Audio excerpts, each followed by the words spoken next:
Welcome back, and thank you for tuning into Cheating Tales Lab.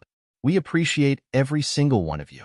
We'd love to know, what part of the world are you watching from right now? Let us know in the comments. Now, let's dive into today's story. The late afternoon sun cast long shadows across the immaculately manicured lawn of the Harmon estate in the Hamptons. Seth Harmon stood at the edge of his limestone patio, a crystal tumbler of scotch in his hand, watching the army of event staff putting final touches on what would be his daughter Grace's engagement celebration. At 52, he carried himself with the quiet confidence of a self-made man who had built Manhattan's most prestigious construction firm from nothing but grit and vision. "Dad," Grace's voice carried across the lawn. She was radiant in a champagne-colored dress, her dark hair swept up elegantly. "The florists want to know where to place the additional arrangements." Seth smiled, gesturing toward the garden entrance. "Whatever your mother planned, sweetheart. This is your day." Bridget Harmon emerged from the house, her designer heels clicking against the limestone. At 47, she still turned heads, though Seth had begun noticing a hardness in her eyes that hadn't been there when they'd first met. She surveyed the preparations with the precision of a military commander. "The Carmichaels just called," she announced, not bothering to look at Seth. "They're running late. I told them we're starting precisely at 6, whether they're here or not." She turned to Grace. "Darling, go check on the place settings. The staff can't seem to handle basic instructions." Grace hesitated, glancing at her father. Seth gave her a reassuring nod. "Go ahead. I'm sure your mother knows best about these things." As Grace walked away, Seth's son Marcus emerged from the house, already looking uncomfortable in his tailored suit. At 24, he was the spitting image of Seth at that age, though lacking the hunger that had driven Seth to success. "The Gleasons just pulled up," Marcus announced, adjusting his tie. "Paul said he has some documents for you to sign, Dad." Seth suppressed a frown. "Business can wait. This is your sister's day." "It's just a few signatures," Bridget cut in sharply. "Paul said it's routine property transfers. Better to handle it now before the guests arrive." Before Seth could respond, Claire, his youngest at 21, bounded down the patio steps. "Mom, Mrs. Patterson is asking about the seating arrangement again. She's insisting she can't be at table 6. Bridget's perfectly maintained composure cracked slightly. "That woman." She stalked off toward the tent, Claire trailing behind her. Paul Gleason's arrival was announced by the crunch of tires on the circular driveway. Seth watched his attorney of 15 years exit his Mercedes, briefcase in hand. Paul's wife Susan followed, carrying a wrapped package that was undoubtedly not just an engagement gift. "Seth." Paul's voice boomed across the lawn. He was tall, distinguished-looking, with carefully maintained silver hair and the kind of smile that had convinced hundreds of clients to trust him with their legal matters. "The place looks amazing." "Susan, doesn't it look amazing?" Susan Gleason, a quiet woman who had always seemed slightly afraid of her husband, nodded. "Wonderful. Simply wonderful." Paul clapped Seth on the shoulder, a gesture that had once felt brotherly but now struck Seth as slightly presumptuous. "Got those property transfers ready for your signature. Just routine stuff. Nothing that can't wait until after the party, of course." "Of course," Seth replied, noting how Paul's eyes darted briefly toward Bridget, who was now berating a waiter about champagne glasses. "Let's put the briefcase in my study for now." Inside Seth's study, Paul placed his briefcase on the mahogany desk with practiced casualness. "Really, Seth, it's just some standard papers. The Jensen property transfer, mostly. Maybe we could knock it out now, while it's quiet." Seth picked up a framed photo from his desk. Grace's college graduation, the whole family smiling. It felt like a lifetime ago. "Paul, you've been my attorney for 15 years. More than that, you've been my friend. When did that change?" Paul's smile flickered almost imperceptibly. "I don't follow." "You will." Seth set down the photo. "Tonight's about Grace. We'll discuss business Monday." A flash of something annoyance? Fear?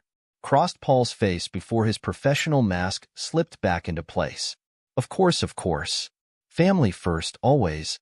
The study door opened, and Marcus entered. "Uncle Paul." "Dad, Mom wants to know if you're done in here." Guests are starting to arrive. Paul's entire demeanor shifted as he turned to Marcus, and Seth noticed how his son's posture changed subtly, becoming more deferential. Marcus, my boy, how's the legal internship treating you? It's amazing, Marcus gushed. The partners say I'm showing real promise. That's because you have a natural gift, Paul replied, his tone almost paternal. And good mentoring, of course. Seth watched this exchange with growing interest, filing away every nuance. We should head out. Grace will want photos soon. The garden party was in full swing as the sun began its descent, casting a golden glow over the gathered guests. Seth moved through the crowd, playing the role of proud father and successful businessman. He accepted congratulations, discussed market trends with fellow CEOs, and kept one eye on his family's movements. He noticed how Bridget seemed to always know where Paul was, how their paths crossed just slightly too often to be coincidental. He observed Marcus hovering near Paul's social circle, laughing too loudly at the older man's jokes. Claire, usually so focused on her phone, kept glancing between her mother and Paul with what looked like nervous excitement. Mr. Harmon? One of the waiters approached with a phone. There's an urgent call from the Beijing office. Seth excused himself from a conversation about property values and headed toward the relative quiet of the rose garden. The call was brief, a minor crisis that his team could handle, but as he ended it, voices carried through the meticulously trimmed hedges. Everything's going perfectly, Bridget's voice, pitched low but clear in the evening air. Seth moved silently closer to the hedge. Patient as ever, my love, Paul's voice, followed by the unmistakable sound of a kiss. We've been altering Seth's legal documents for years. The properties, the company shares everything's in our names now. Seth's hand tightened on his phone, but he remained still, controlled. 25 years of high-stakes business deals had taught him the value of waiting for all the information before acting. Dad's such an idiot. Marcus's voice joined them, and Seth's stomach clenched. Always so focused on his precious company, he never even noticed. Our real dad's so clever. The voice was Claire's, and the betrayal was complete. No one suspects anything. The Jensen property transfer is the last major piece, Paul said. Once Seth signs those papers tonight, everything will be legally bulletproof. Another year of careful maneuvering, and we can finally drop the act. I'm tired of playing the perfect wife. Bridget's voice dripped with contempt. Do you know what he said this morning? He actually thanked me for making our house a home, as if I haven't been plotting to destroy that home for years. Patience, darling. Paul's voice was smug, assured. Seth's brilliant with business, I'll give him that. But he never understood that true power comes from controlling the legal framework. Every contract, every property deed, every corporate document, I've been quietly altering them all. By the time he realizes what's happened, it'll be too late. What about Grace? Claire asked. She actually loves Dad. She might cause problems. Grace is too caught up in her own perfect little world to notice anything, Bridget dismissed. Besides, once everything comes to light, she'll have to choose between keeping her trust fund or staying loyal to her father. Money always wins. Seth heard enough. He moved silently back toward the house, his mind already calculating, planning. In his study, he accessed his private computer terminal, connecting to his estate's security system. The cameras had been his own addition 3 years ago, after a series of break-ins in the neighborhood. Bridget had complained about them being tacky, but had eventually given up trying to have them removed.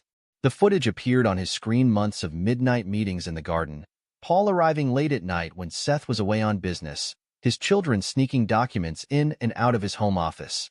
Every betrayal captured in high definition. His phone buzzed text from his head of cybersecurity, responding to his urgent request. Multiple unauthorized access points detected in our system, all originating from PG's firm. Hundreds of altered documents found in backdated folders. Want me to lock everything down? Seth typed back. Monitor only. Document everything. Full report Monday. He stood at his study window, watching the party continue below. Grace was dancing with her fiancé, genuinely happy and unaware of the devastation brewing. Bridget was holding court with her social circle, playing the perfect corporate wife. Paul was chatting with board members, likely seeking more angles to exploit. Marcus and Claire moved through the crowd, carrying their secrets like badges of honor. Seth pulled out his phone once more, dialing a number he hadn't used in years. Marshall? Seth Harmon. Remember that favor you owe me? I need a forensic accountant's eyes on something. Discreetly. Yes, it's urgent. No, don't send anyone to the office yet.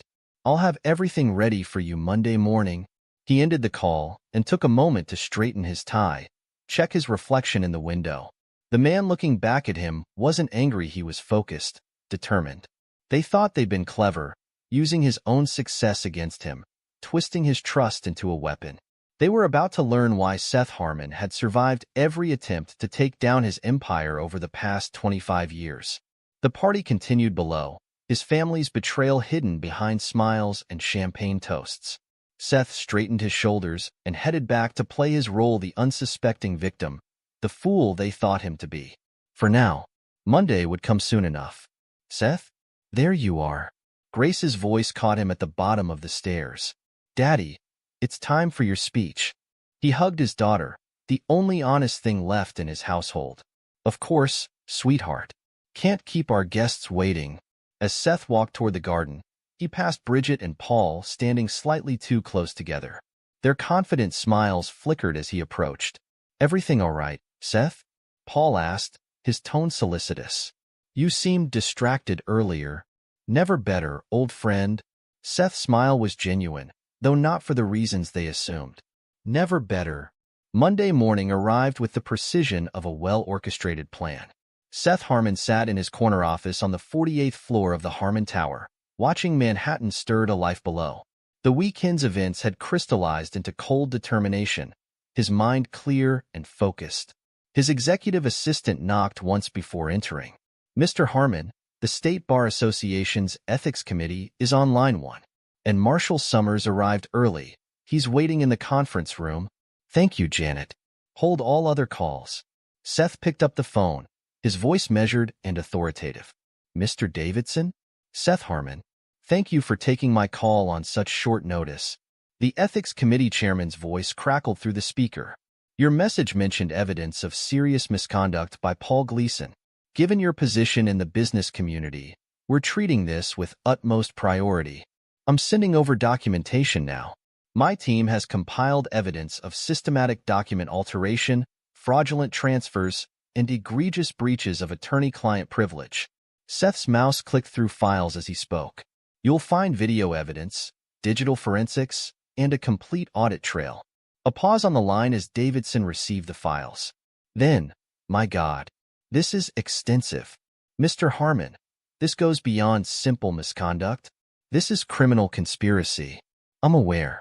I trust the Bar Association will handle this appropriately. We'll convene an emergency panel immediately. Mr. Gleason's license could be suspended by week's end, pending a full investigation. Seth ended the call and strode to the conference room. Marshall Summers, forensic accountant extraordinaire, sat surrounded by laptops and documentation.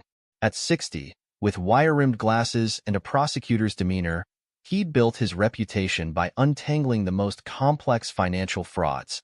Seth, Marshall stood, extending his hand. I've been reviewing the preliminary data since your call. This is sophisticated work. They've been building this trap for years. Show me. Marshall pulled up a series of diagrams on his laptop. Paul created a network of shell companies, all registered in your wife's maiden name or through proxy owners. Each time he handled a property transfer for your legitimate business, he created a shadow transaction.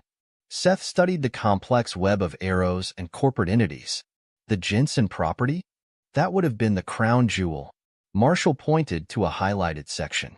Sign those papers, and ownership of your entire commercial portfolio would have shifted to their control within 6 months. Clean, legal, and virtually irreversible without proving fraud. Which is exactly what we're going to do. Seth's phone buzzed, a text from his head of cybersecurity. Full digital forensics complete. Found encrypted communications between PG and your wife dating back 5 years. All documented. Seth forwarded the message to Marshall. Add that to your evidence pile. I want everything ready for the board meeting at 2. The morning passed in a blur of focused activity. By 1:30, Seth's executive team had assembled in the main boardroom. Paul's usual chair sat conspicuously empty. "Ladies and gentlemen," Seth began, standing at the head of the table, "what I'm about to share will be disturbing. It will also explain why I've called for an immediate audit and termination of all contracts with Gleason and Associates." The presentation was methodical, devastating. With each revealed document, each played recording, the board members' expressions shifted from confusion to shock to anger. "This exposure puts us all at risk," Gerald Matthews, head of legal compliance, stated flatly. "Every contract Paul Gleason touched needs to be reviewed." "Already in progress," Seth assured them. "I've engaged Marshall Summers to lead the forensic audit. But there's more." He played the surveillance footage from his home, showing the midnight meetings, the conspiracies hatched in his own garden. Several board members visibly recoiled at the betrayal's personal nature. "My God," Seth, Patricia Chun, his longest-serving board member, whispered. "Your own family?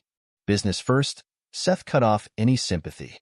"I need unanimous board approval to sever all ties with Gleason and Associates and initiate legal proceedings." The vote was immediate and unanimous. Across town, Paul Gleason sat in his corner office, unaware of the approaching storm. His secretary buzzed through. "Mr. Gleason? The State Bar Association is here. They say it's urgent." Paul straightened his tie, confident in his ability to handle any legal challenge. The confidence evaporated as 3 stern-faced committee members entered, followed by 2 forensic IT specialists. "Mr. Gleason," the lead investigator began, "we have evidence of serious ethical violations and potential criminal conduct. We'll need your computers and access to all client files." "This is ridiculous," Paul blustered. "On whose authority?" "We have documented proof of fraudulent document alteration, misuse of client trust accounts, and conspiracy to commit fraud." The investigator's voice was implacable. "Your license is suspended effective immediately pending our investigation." Paul's law partners gathered in the conference room, watching through the glass walls as IT specialists began imaging his hard drives. "Did you know about this?" Thomas Reynolds, the founding partner, demanded of the others. "Any of it?" Heads shook in mute denial. "He has to go," Reynolds decided. "Now, before this takes down the whole firm." In the Hamptons, Bridget Harmon was holding court at her weekly tennis club luncheon when her phone buzzed. The text from Paul sent ice through her veins. "Bar Association here. They know everything. Seth knows. Delete everything now." Her hand trembled as she set down her mimosa. Around her, her social circle continued their mindless chatter about renovations and summer plans. "Bridget," her friend Catherine touched her arm. "You've gone quite pale." "I need to go." Bridget stood abruptly. "Family emergency." She was halfway to her car when another text arrived, this one from Marcus. "Mom, firm putting me on immediate leave." "What's happening?" Claire's text followed seconds later. "Dad knows. Henderson Law School called about irregularities in my application. What do we do?" Bridget's perfectly managed world was unraveling with terrifying speed. She tried calling Paul, but his phone went straight to voicemail. Her next call was to their private banker in the Cayman Islands. "I'm sorry, Mrs. Harmon." The banker's accent was carefully neutral. "Those accounts were closed last week. Mr. Gleason had full authorization." Bridget's manicured nails dug into her steering wheel. Paul had betrayed her. After all their careful planning, he'd taken the money and was probably planning to blame everything on her. Back at Harmon Tower, Seth received another update from his team. He allowed himself a small smile as he read the reports of Paul's suspension, the chaos at his firm, the freezing of offshore accounts. His phone lit up with Bridget's name. He let it ring through to voicemail. Grace appeared in his office doorway, her face pale but composed. "Dad, can we talk?" Seth gestured to a chair. His daughter sat, her engagement ring catching the afternoon light. "Thomas's parents saw the preliminary Bar Association report," she said quietly. "They're concerned about the wedding. What do you want to do?" Grace met his eyes directly. "I want to know the truth. All of it." Seth pulled out a file and handed it to her. "Read it. Take your time. Then decide." As Grace read, her composed expression crumbled. "Mom and Paul. All this time? And Marcus and Claire knew? Yes. The engagement party. They were using it as cover to get you to sign those documents? Yes. Grace's hands shook as she closed the file. I'm postponing the wedding. Thomas understands. I can't. I can't celebrate while our family is torn apart like this. You're not responsible for their choices, Seth said firmly. I know. Grace stood, straightening her shoulders in a gesture so like her father's. I'm going to call Thomas's parents myself. They deserve to hear it from me. Seth watched her leave, pride mixing with his cold anger. At least one of his children had inherited his integrity. His intercom buzzed. Mr. Harmon? Mr. Summers has the complete forensic report ready for your review. Send him in. Marshall entered with a thick binder and a grim expression. It's worse than we thought. Paul wasn't just helping your wife steal from you. He was skimming from every account he touched. The man's been running a sophisticated fraud scheme across multiple clients. Perfect. Seth's smile was shark-like. Send copies to the Bar Association and the District Attorney's office. Already done. Seth. Marshall hesitated. Your wife's involvement is extensively documented. This will destroy her. She destroyed herself. Seth turned to the window, his reflection hard and clear in the glass. She just doesn't know it yet. The rest of the week unfolded like a perfectly executed business plan. Paul's law partners, desperate to save their firm's reputation, voted to remove him completely. The Bar Association fast-tracked their investigation, uncovering more evidence with each passing day. Marcus found himself escorted from the law offices, his promising career evaporating as the scandal grew. Claire's acceptance to law school was rescinded pending an investigation into her role in the document fraud. Bridget's carefully cultivated social circle began to dissolve as details leaked. Her text messages became increasingly desperate. Seth, we need to talk. Please let me explain. You're destroying our children's futures. He left them all unanswered. Paul tried calling an emergency meeting with his partners, but they refused to see him. His access cards were deactivated, his emails redirected, his name already removed from the firm's website. In a final act of desperation, Paul showed up at Seth's office unannounced. Mr. Gleason is here. Janet's voice was professional but concerned. He's quite insistent. Send him in. Paul burst through the door, his usual polish cracking. Seth, be reasonable. We can work something out. Seth continued reviewing documents, not bothering to look up. Can we? Think about the children. Think about the scandal. Now Seth did look up, his eyes cold. Like you thought about them when you were sleeping with my wife? When you were teaching my son how to commit fraud? When you were helping my daughter lie on her law school applications? It wasn't like that. Get out. Seth's voice could have frozen fire. The next time I see you, it will be in court. Paul's face twisted with rage. You sanctimonious bastard.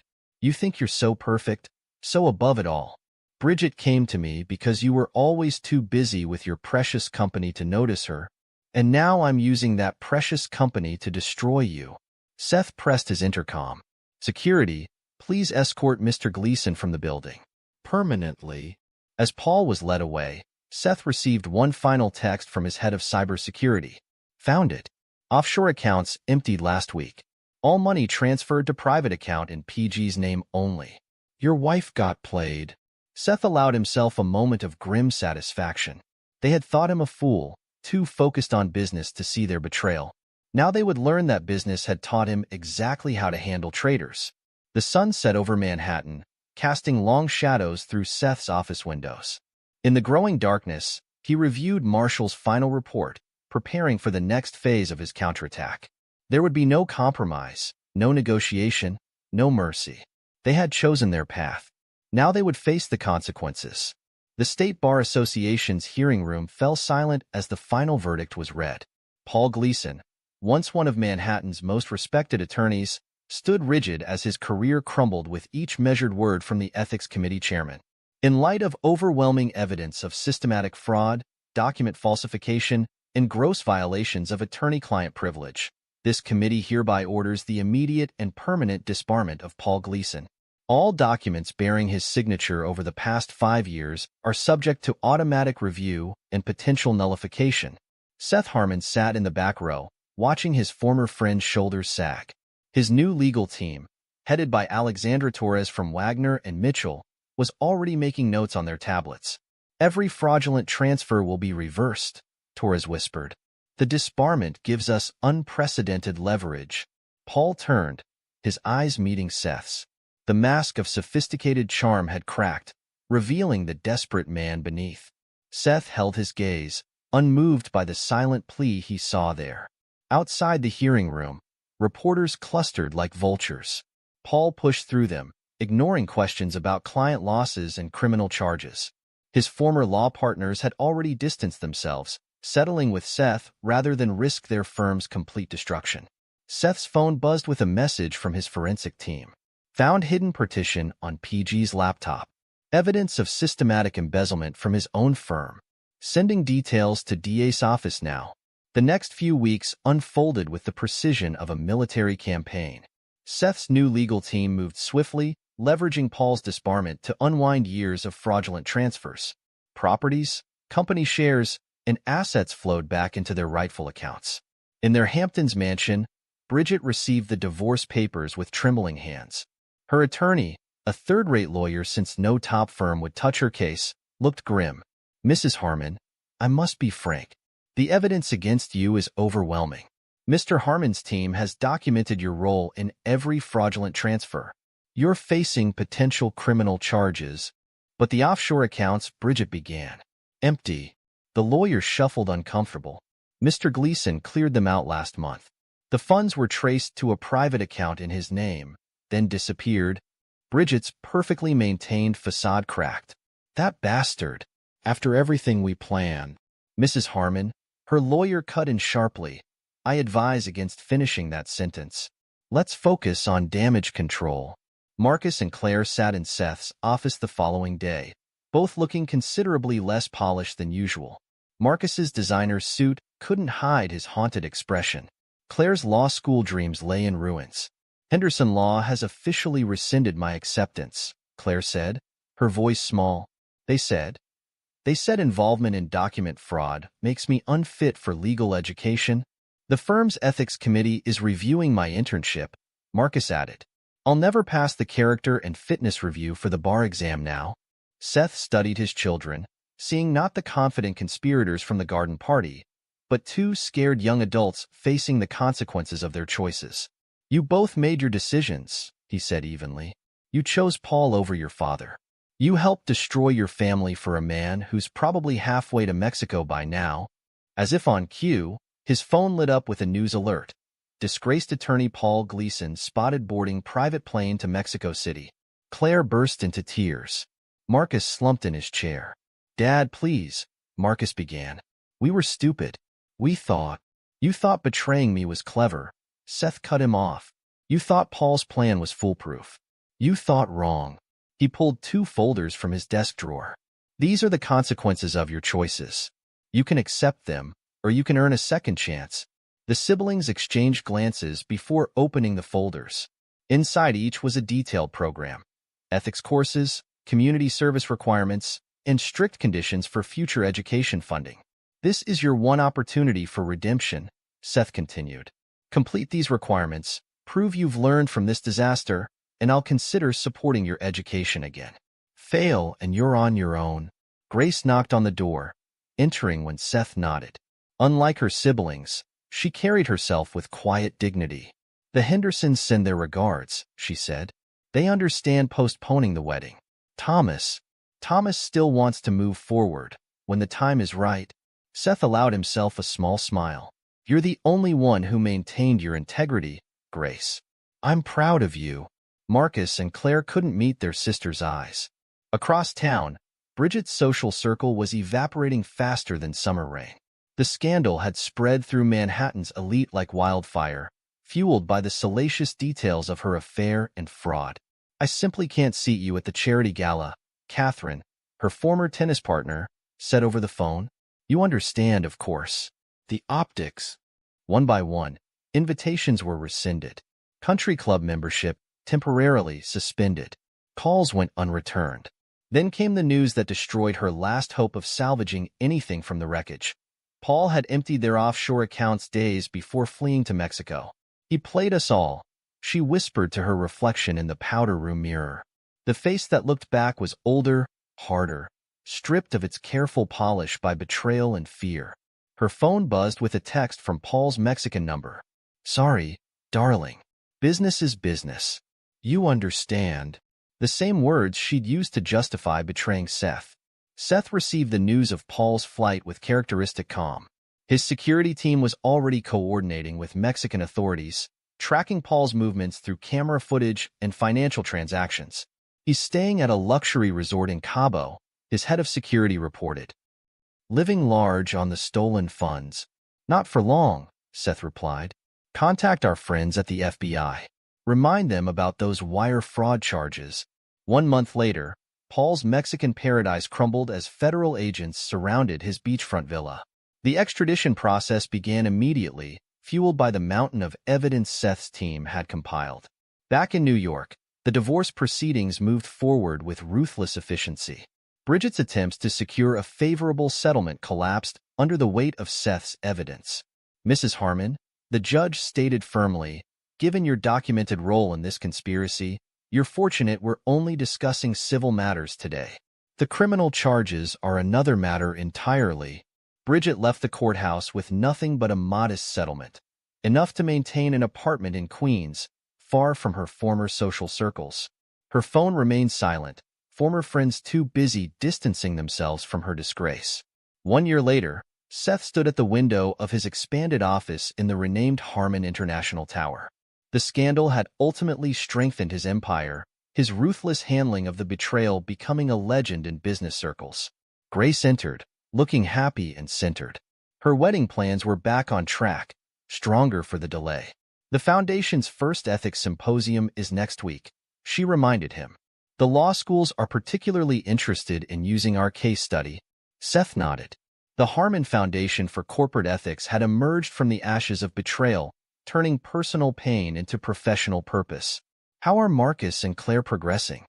"Claire's community service at the legal aid office is changing her perspective," Grace reported. "Marcus, he's struggling with the ethics courses, but he's trying. I think they finally understand what they lost." "And your mother?" Grace's expression hardened slightly. "Living in Queens, working as a receptionist." Paul's guilty plea didn't help her social rehabilitation. The news had broken that morning. Paul Gleason, extradited from Mexico and facing overwhelming evidence, had pleaded guilty to multiple felony charges. His attempt to blame everything on Bridget had backfired spectacularly when Seth's team revealed the embezzlement from his own firm. Seth turned from the window, studying the empire he'd built and defended. The betrayal had cost him a wife and 2 children, but he'd emerged stronger, wiser, and more respected than ever. "Trust must be earned," he murmured, remembering the garden party that had started it all.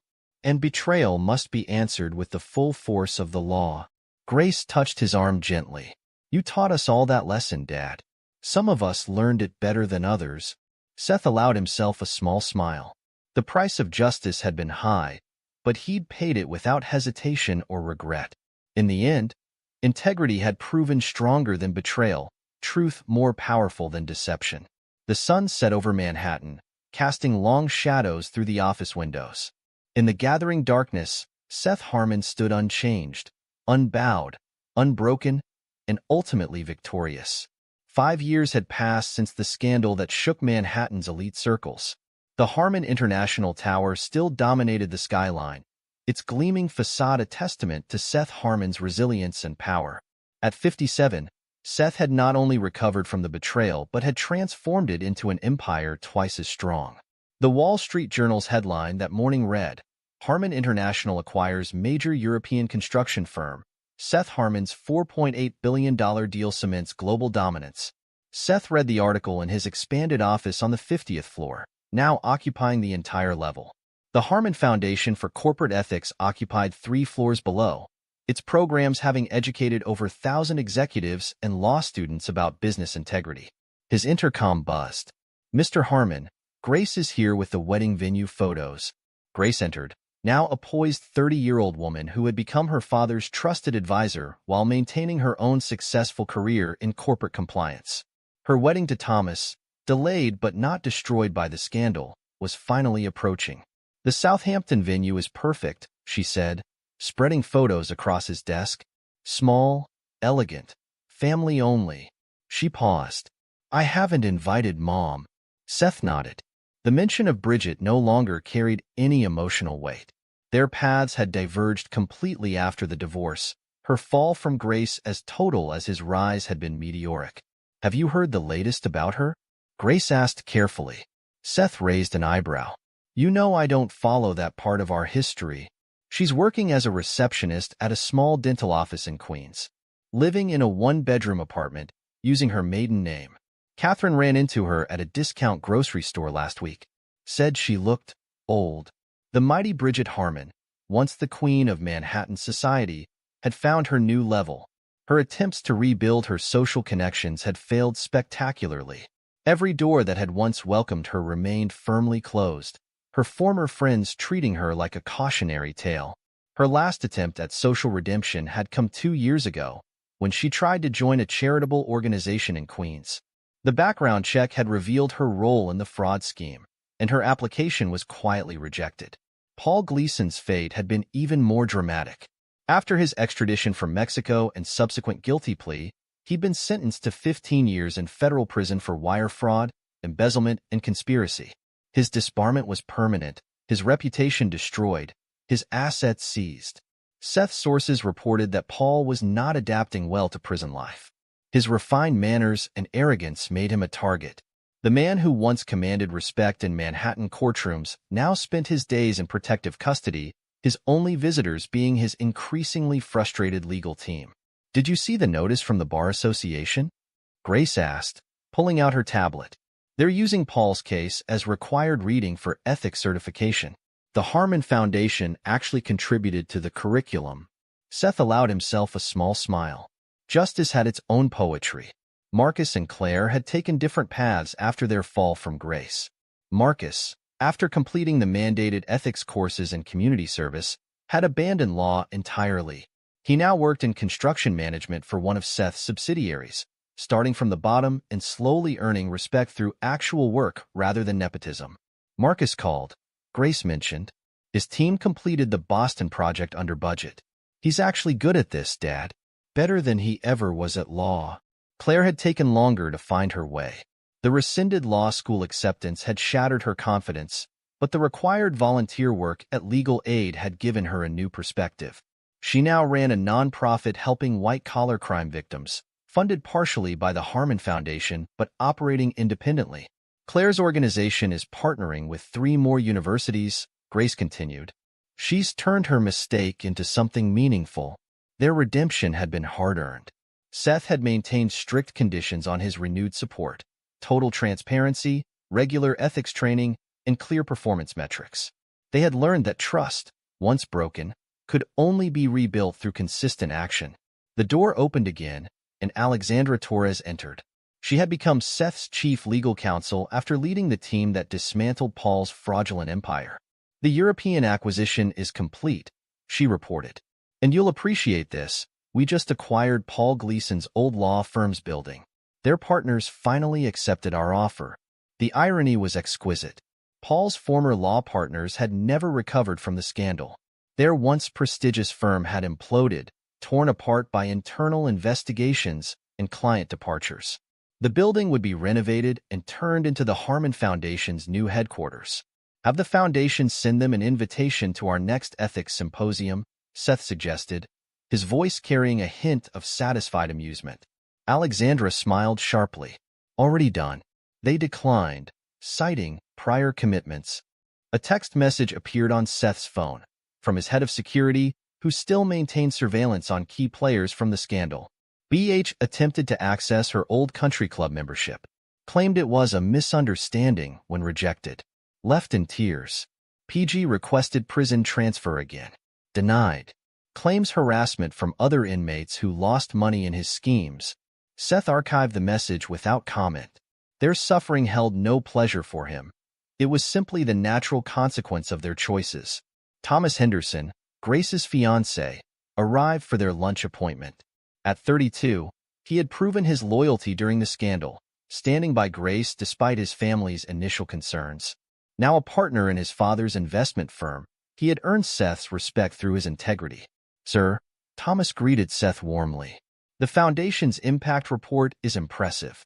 Our firm is implementing the ethics training program company-wide." Over lunch in Seth's private dining room, they discussed the upcoming wedding. Grace had chosen to hold it in the same Hamptons estate where the betrayal had been discovered, a decision that spoke to her resilience. "The rose garden has been redesigned," Grace mentioned. "No more hedges." Seth nodded, remembering that night 5 years ago. The garden where he had overheard their conspiracy had been transformed into an open space filled with flowers. No more hidden corners for secret meetings. Later that afternoon, Seth visited the Harmon Foundation's offices. The walls were lined with case studies, including a detailed analysis of Paul Gleason's downfall titled "The Price of Betrayal: Ethics, Trust, and Consequences in Corporate Law." The Foundation's executive director, a former federal prosecutor, updated him on their latest initiatives. "We've had requests from law schools across the country. Your story has become the definitive case study in professional ethics." "Any word from Henderson Law School?" Seth asked, thinking of Claire's rescinded acceptance. "They've adopted our full curriculum. Their dean specifically cited the Gleason case as a turning point in their ethics education." The day's final meeting was with his expanded board of directors. The company had tripled in size since the scandal, Seth's decisive handling of the crisis having attracted investors impressed by his integrity and strength. "The European acquisition makes us the largest construction firm in the Western Hemisphere," his CFO reported. "Our ethical business practices have become a major selling point." After the meeting, Seth worked late into the evening, reviewing reports and planning future expansions. His empire had been built on skill and transformed by betrayal into something even stronger. A news alert popped up on his screen. Former Society Queen Bridget Carlton, formerly Harmon, denied loan application. Sources say credit ruined by fraud charges. In her tiny Queens apartment, Bridget stared at her reflection in a cheap mirror, barely recognizing the woman she had become. Her designer clothes were long gone, replaced by off-the-rack basics. Her once perfect manicure was self-maintained, her hair showing strands of gray she could no longer afford to color professionally. Her phone, no longer the latest model, showed a message from her current lawyer: "Petition to modify divorce settlement denied." Judge cited ongoing evidence of fraud participation. She had tried dating, but background checks in the digital age were thorough. Every potential relationship had ended when her past emerged. The wealthy men she had once attracted now avoided her like poison. In the federal prison's protective custody unit, Paul Gleason sat alone in his cell. The former attorney had aged decades in 5 years, his polished charm replaced by bitter anger. His appeals had been denied, his sentence upheld, his disbarment permanent. His last remaining asset, his elegant Manhattan apartment, had been seized and sold to cover victim restitution. The final insult: it had been purchased by a Harmon International subsidiary. Marcus visited the construction site of his latest project, proudly wearing a hard hat with his team leader badge. He had discovered a talent for actual work, earning respect through competence rather than connections. Mr. Harmon, his crew called him, none of them knowing or caring about his relationship to the company's founder. He preferred it that way. Claire hosted a seminar for fraud victims, her own experience lending authenticity to her guidance. Her organization had helped hundreds of families recover from white-collar crimes, her past mistake transformed into a mission. In the Hamptons estate, Grace reviewed wedding plans with her future mother-in-law, their relationship stronger for having weathered the scandal together. The Henderson family had come to admire her loyalty and integrity during the crisis. And in his office high above Manhattan, Seth Harmon watched the city lights emerge as evening fell. The betrayal that was meant to destroy him had instead revealed his true strength. His business empire was larger, his reputation stronger, his legacy secured. On his desk sat a framed quote, installed after the scandal: "Trust must be earned, but betrayal must be answered with the full force of the law." It had become the Harmon family's new motto, a reminder that integrity was not merely a virtue but a force that could reshape destinies. The betrayers had aimed to steal his empire. Instead, they had helped him build a dynasty. The sun set over Manhattan, casting long shadows through Seth's office windows. In the gathering darkness, he reviewed plans for his next acquisition. The past was settled, justice had been served, and the future stretched out before him, bright with possibility. Trust, once broken, could never be fully restored. But wisdom, earned through betrayal, could build something far greater than what was lost. Seth Harmon had learned that lesson well, and so had everyone who had ever underestimated him. This is where our story comes to an end. Share your thoughts in the comment section. Thanks for your time. If you enjoy the story, please subscribe to this channel. Click on the video you see on the screen, and I will see you there. My sister, 34, and I, female 31, were very close.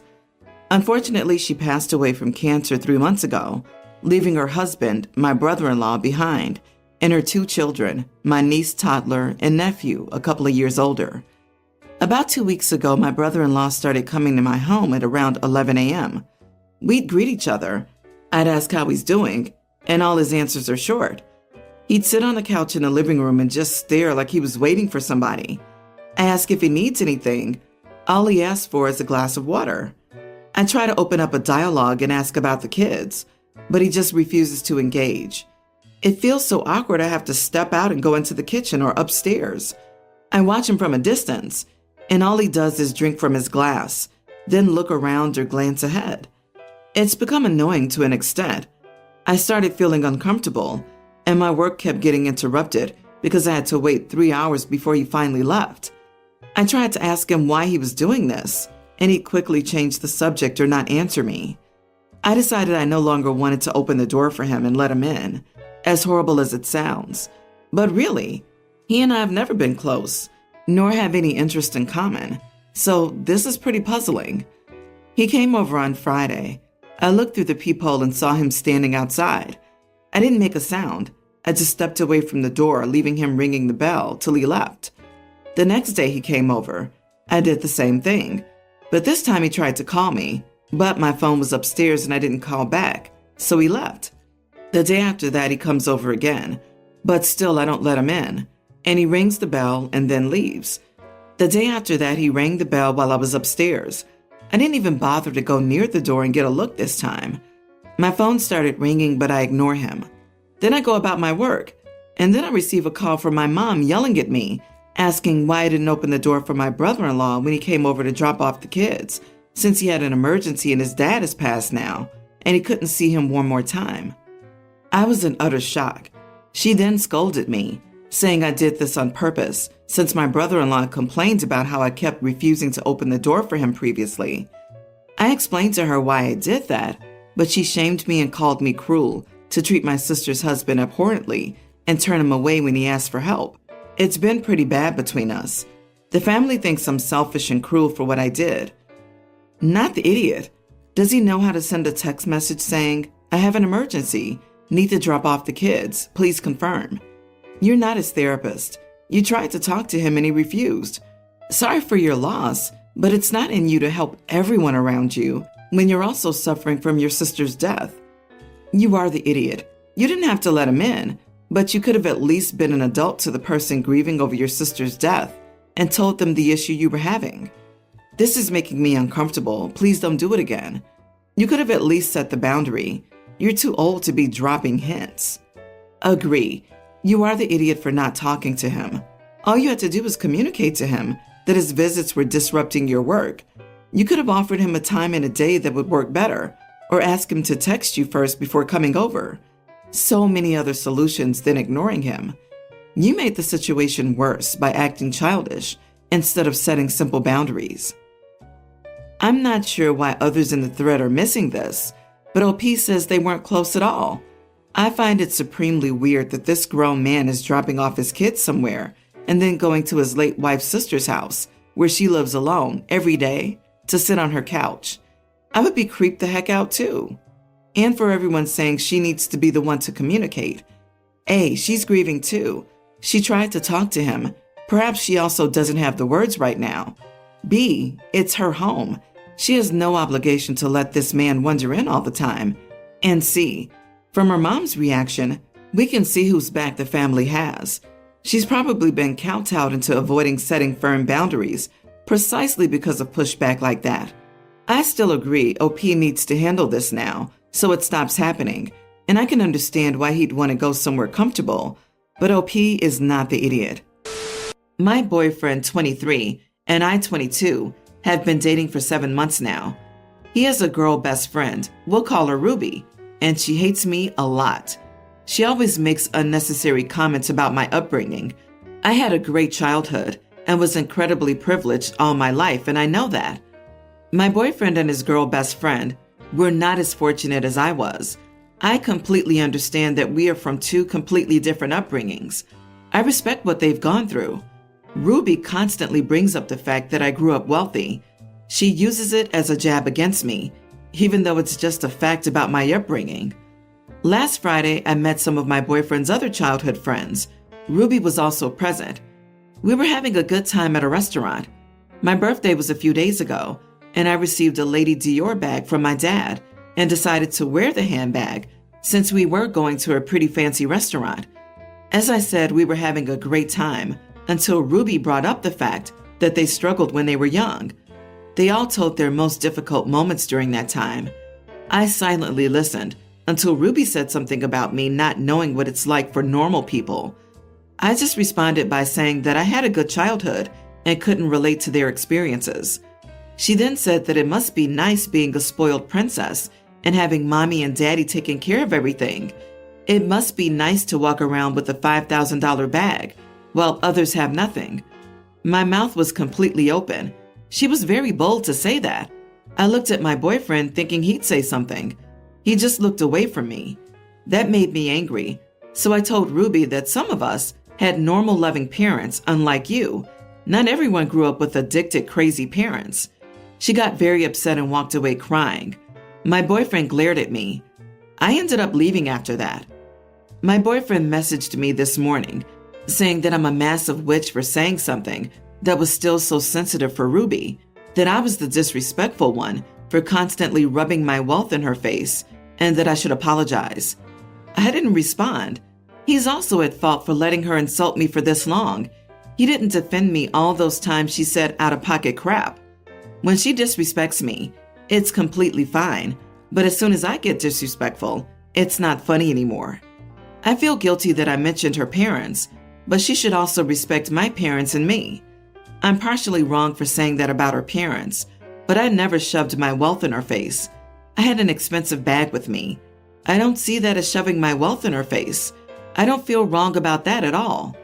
Am I the idiot? I think 7 months was enough time to waste on this guy. You're not compatible, and he'll never have your back. Time to move on and end this headache. Just like they didn't choose to have a crappy childhood, you didn't get a choice to have wealthy parents. What matters is your character now. And if they're not willing to see it because you didn't struggle as they did, this will never work. Yeah, boyfriend lets Ruby say that crap because he agrees with it, but likes getting laid too much, to be honest. Ruby treats you like that because she resents you for being with your boyfriend instead of him and Ruby being together. Tell your boyfriend he's a coward. If he can't learn to stand up for his partner, he could at least have your back when you stand up for yourself. You are the idiot.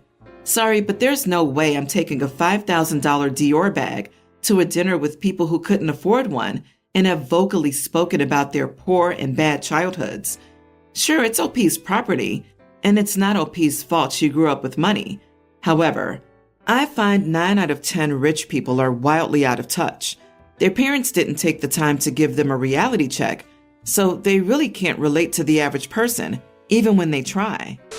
I, 25 male, live in my family's cottage, which I was given ownership of. The cottage itself is a waterfront property facing a medium-sized lake. My family's been living there for generations, as my great-grandfather originally bought it before passing it down, eventually leading to me. However, my neighbors are a different story, as many of the people I've known since childhood have moved out. The houses that my neighbors once had have been torn down and replaced with designer-style homes. With the construction of these homes came new neighbors, and an HOA of which I'm not a member. My problem started with my next door neighbor, Sophie, female 30, over me fishing. One day after doing some canoe fishing, Sophie approached me on my beach. She started asking if it was legal to fish on the lake, to which I said it was, as long as you pay the $25 per year license. After that, I said I had to go as I had caught some fish and wanted to start processing them for dinner, as it was getting late. After our conversation, I didn't hear from her for over 2 weeks. My encounter with her this time was not in person, but through a letter. In this letter, she wrote about how dangerous fishing is to the environment and why I should stop. In response, I chose to chuck it in my recycling bin and ignore her, as it wasn't worth my time. My most recent encounter was 2 days ago, while I had some friends over. It was in the afternoon when I ran back into the house for some more beers with one of my friends. While grabbing the drinks, we heard a knock at the door.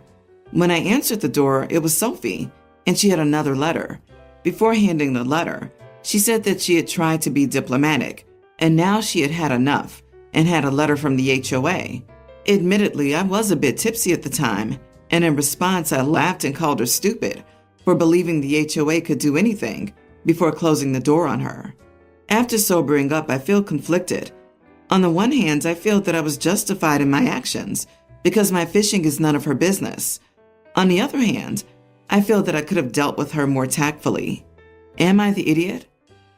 It's kind of ironic, as individuals fishing for their food in a canoe is about as sustainable as it can get. Oh, sorry, Sophie, let me jump in my car, drive to the store, and buy some fish, shipped in from somewhere else. Is that better? I was dying at the thought of OP tooling around his medium-sized lake in that fearsome behemoth of a rapacious commercial fishing vessel, the canoe. You are not the idiot. She's bordering on harassment. Not only that, I'm sure she's lying as the HOA knows you're not a member, which would mean they can't do anything to you.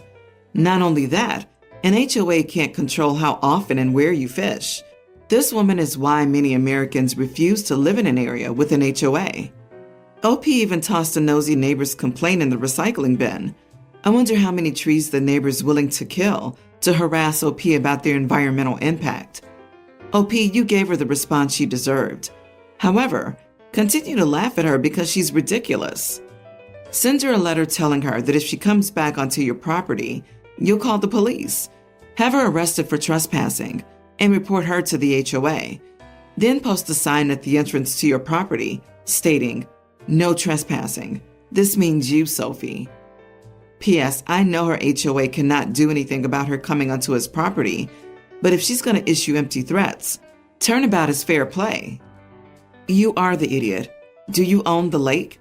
If not, who does? Does that person allow fishing? Maybe apologize for what you did, but tell her to leave you alone. You could have been nicer. You should have just explained the situation. But unfortunately, calling her dumb will breed resentment, and she's probably already looking for ways to make your life harder. So this will snowball. I'm a 19-year-old South Asian female, and in my culture, the groom's family wears the same color as the groom on his wedding day. We have multiple, and the same goes for the bride. My cousin, 24, is getting married, and he has only one brother. My two brothers and I will be matching with him since we were raised as siblings. He's wearing white and gold. His brother, father, and my brothers will all be wearing white suits, and I'll be wearing a white dress. My aunt is also wearing a white dress, but it's a different style to me. The bride and her family will be wearing red at this event, so I won't be similar to them. At work, I showed my friend my dress, and a coworker walked past, looked at the dress picture, and started the whole spiel about not wearing white to other people's weddings. I explained to her that the bride was wearing red, and that even then, we can still wear the same color as the bride, and that it's different in my culture. However, she called me cold-hearted and still insisted I would be taking the bride's spotlight. Trust me, guys, even if a guest shows up in red like the bride, they wouldn't be able to match her unless they purposely spent hundreds on a bridal dress and jewels. I just laughed at her. Still, she and the other people who agree with her are saying I'm cold-hearted to laugh at someone who was trying to save me embarrassment at a wedding. So, am I the idiot? Not the idiot. Your coworker is ignorant, and seems to believe that everyone on this earth follows the same traditions. How obnoxious to insert Western traditions in a situation where they do not belong. Wear your white dress. Alas, while trying to be socially sensitive on your behalf, your coworker was being culturally insensitive. You are more familiar with the rules for this wedding, so don't worry about their accidentally bad advice. If they can't learn from their mistakes, laughing at them is fine. It drives me insane when people won't accept a 4-second explanation. Yeah, weddings aren't like that in my culture. It's totally different. The next sentence out of a coworker's mouth should just be complimenting the outfit. She was a know-it-all without checking the customs of the people going to the wedding. I, 24 male, have been dating my girlfriend, 23, for 4 years. College sweethearts. I'm an atheist, raised in an atheist family. She was raised Catholic and has wavered in her degree of faith over the years. When I met her, she was open that she was culturally Catholic, prays to the saints before an exam or to find something lost, volunteered at a local church in our college town as a way to meet people rather than out of any vocational call, keeps Lent, eats fish on Fridays, etc. About 2 years ago, a series of traumatic life experiences led her to embrace her religion further. I fully respect the practice of her faith, even if I don't share it. Last summer, we were on holiday with my family, and my girlfriend mentioned that she wanted to find a church in the area so she could attend Mass on Sunday. She planned to go by herself to the earliest possible service so that she could be back before the rest of us woke up and would not interrupt the day. My sister, 27, fussed about this, saying it would detract from her planned itinerary for the day, and that my girlfriend was trying to shove her religion down their throats, that she had chosen to be more religious on this holiday to be difficult. It was all obviously fake and pretty upsetting for my girlfriend because she had rediscovered her religion. My sister's planning her wedding next year around Easter and is set on having it at a church, even though we are an atheist family. My girlfriend had privately mentioned to me that she finds this weird. Imagine if I wanted to get married at the mosque, but has said nothing to my sister to keep the peace. However, after my sister made a joke about my girlfriend observing Lent during the wedding, some stupid comment about saving money by just serving her bread and water instead of a meal, I wound up telling her that she was a hypocrite for insisting on a wedding venue that belonged to a community that she so incessantly makes fun of and looks down on. Obviously, I'm not saying that Christians are oppressed or anything. The opposite in most places around the world. But this is something my girlfriend cares about, and my sister's never respected that.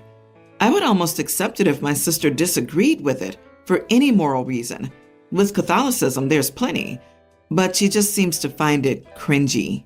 The entire family has said that I've been unspeakably rude for criticizing my sister's wedding plans and calling her a hypocrite, and my sister's been furious with me for the last week. She's threatened to uninvite me from the wedding. I think I was standing up for my girlfriend. Am I the idiot? Not the idiot. I don't have anything to add that you haven't already said. You're right, and your sister's awful. She openly mocks the faith, but wants to take advantage of the system. It's weird. Your sister maybe hasn't connected that your comments were in defense of your girlfriend. I think your sister may have a problem finding a church to be married in. Most priests, pastors, or ministers want to meet with the couple before getting married and talk about how faith plays a role in at least the ceremony. I have heard about couples being turned down for using churches as a venue or backdrop. The church personnel will also find it as hypocritical as you do. Unless she lies and puts on a face to get the venue she wants, in which case I would call her out on that. But in any case, you are not the idiot. I'm curious how rude they considered your sister's behavior last summer after your girlfriend indicated she planned to attend the least intrusive church service possible and be back before everyone else was even up, or how rude they thought her joke about serving your girlfriend bread and water rather than a meal. Honestly, I admire your restraint so far, and in not cheerily offering your sister to make a nice public social media post about why she's uninvited you from her hypocritical wedding, if she does.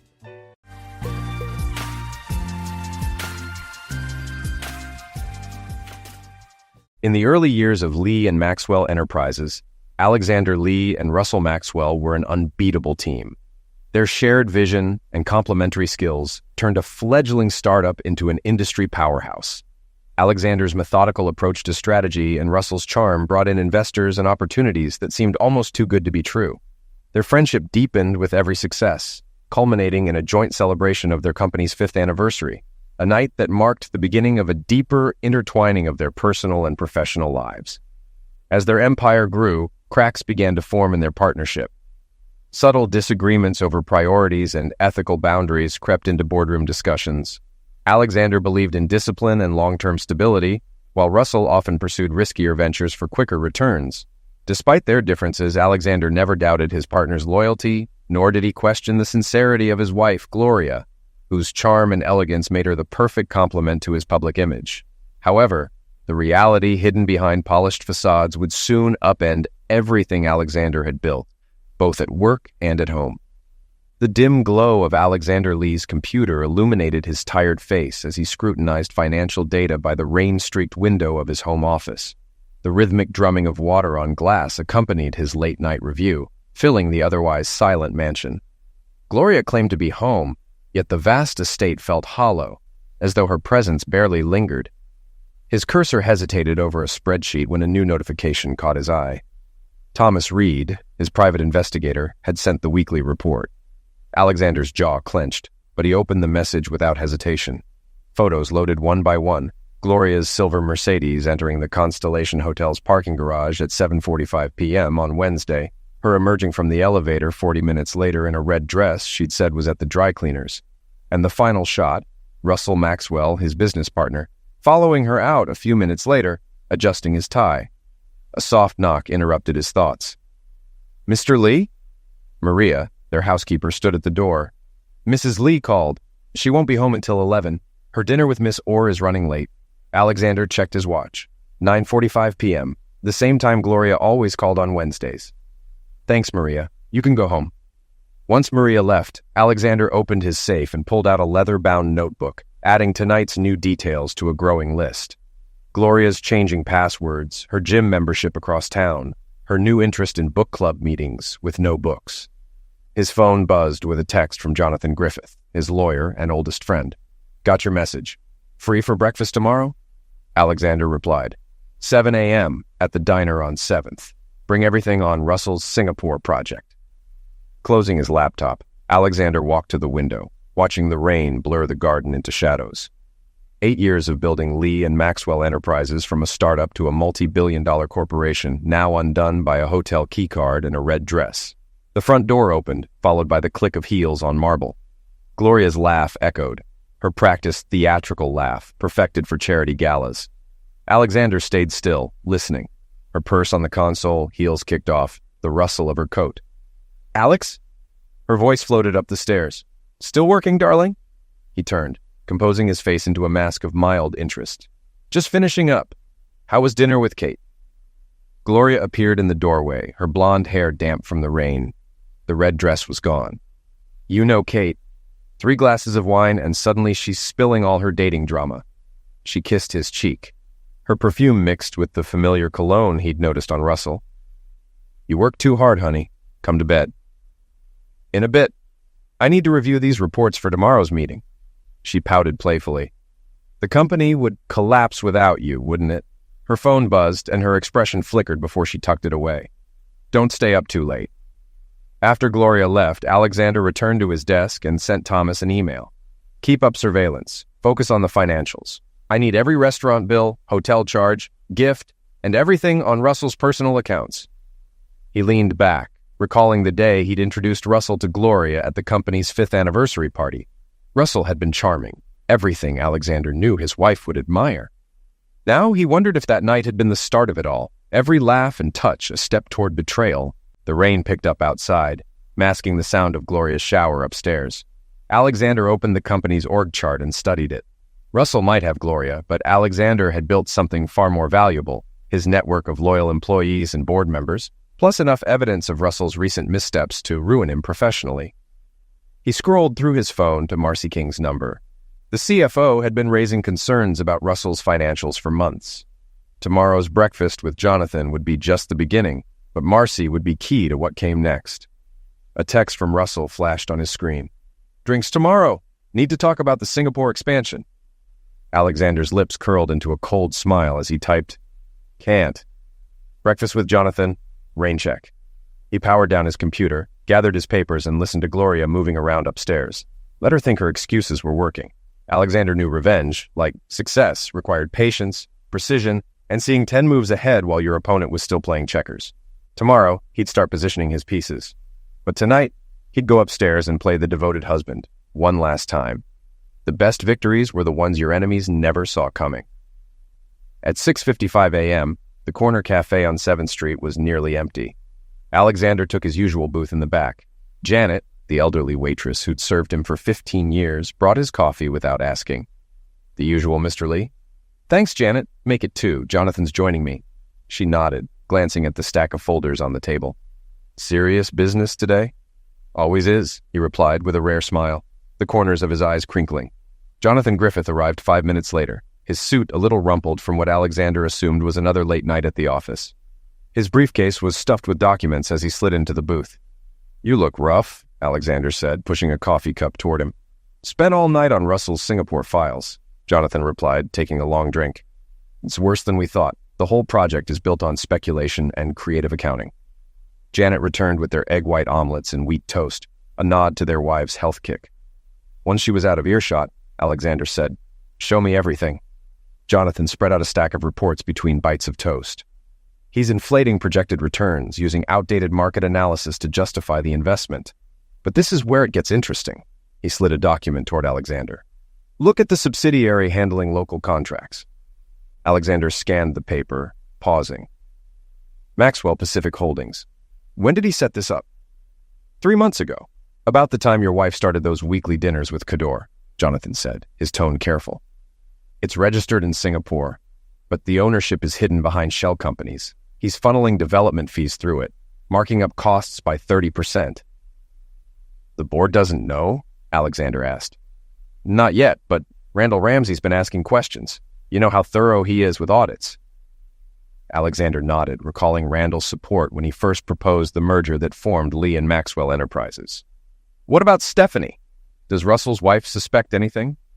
"She's too focused on her gala," Jonathan hesitated. "But there's something else. My new girlfriend, Kate..." "Kate Orr," Alexander interrupted, raising an eyebrow. Jonathan nodded. "Gloria's friend. Kate said something interesting last night. Gloria's been asking about divorce lawyers, specifically ones who handle high-net-worth cases." Alexander's jaw tightened. "Has she?" "Kate thinks Gloria's planning to leave you. She and Russell have been meeting at the Constellation Hotel every Wednesday for the last 3 months. Alexander's voice was calm. "I know." Jonathan stared at him. "How long have you known?" "Long enough," Alexander said, pulling out his phone and showing Jonathan the PI's photos. "I needed to be sure. Now I am." "What's the plan?" Jonathan asked. "First, we get Marcy King's cooperation as CFO. Her concerns about the Singapore project will carry weight with the board," Alexander replied, sipping his coffee. "Then we start quietly working on other board members. Randall's questions were perfect timing. As for Gloria," his expression hardened. "Let her think she's winning. If she wants to leave, fine, but it'll be on my terms." Janet appeared with the coffee pot. "Refill, gentlemen?" "Please," Alexander said, waiting until she left again. "How quickly can you freeze Russell's access to corporate accounts?" "With enough proof. 24 hours, Jonathan answered. "But we'll need Marcy's sign-off." Alexander checked his watch. "She'll be in her office by now. Tell her I want to meet for lunch. That new spot near her office she's been wanting to try." He gathered the documents, his movements controlled. "One more thing. Start divorce proceedings quietly, but don't file anything yet." "Alex," Jonathan leaned forward, his voice cautious. "Are you sure about this? Once we start, there's no going back." Alexander placed several bills on the table, covering their breakfast and leaving a generous tip for Janet. "Russell brought this on himself. He could have had any woman, but he chose my wife. Now he'll lose everything, his company, his reputation, his marriage. And Gloria, she'll learn that betrayal has consequences." He stood, adjusting his tie. "Send me the Singapore documents. I have a board meeting at 10. It's time to ask some very public questions about our expansion strategy." Jonathan watched him leave, remembering the ambitious but cautious man he once knew in law school. Now Alexander moved like a carnivore. He dialed Marcy King's number. Whatever was coming, Russell and Gloria had already lost. Marcy's office on the 42nd floor offered a panoramic city view. When Alexander arrived at 1 p.m., she was already sorting through documents. "Lunch is here," she said without looking up. "Figured we'd need privacy for this." Alexander studied Marcy. Sharp features, glasses perched on her nose, the methodical way she worked. She'd been with the company 6 years, trusted for her financial oversight, and never fooled by Russell's charm. "How bad is it?" he asked. Marcy rubbed her eyes. "Remember the Q2 irregularities? It's worse. Russell's manipulating project costs, creating fake vendors, inflating fees. The Singapore expansion is just the beginning." A knock interrupted them as lunch arrived. After the delivery person left, Alexander unwrapped his sandwich. "Show me everything." For the next hour, Marcy detailed a web of financial misconduct. Shell companies, backdated contracts, suspicious wire transfers. With each revelation, Alexander's expression grew colder. "Look at this," Marcy said, pulling up another document.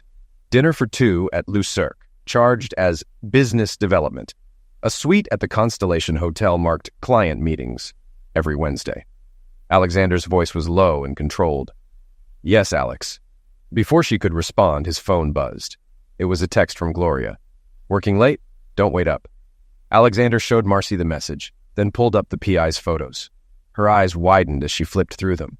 "That son of a witch," she whispered. "I'm sorry." "Don't be," Alexander replied. "You've given me exactly what I needed." He leaned forward. "The board meeting next month. I need you to present a full audit of the Singapore project. Every discrepancy, every questionable decision." "They'll crucify him," Marcy said.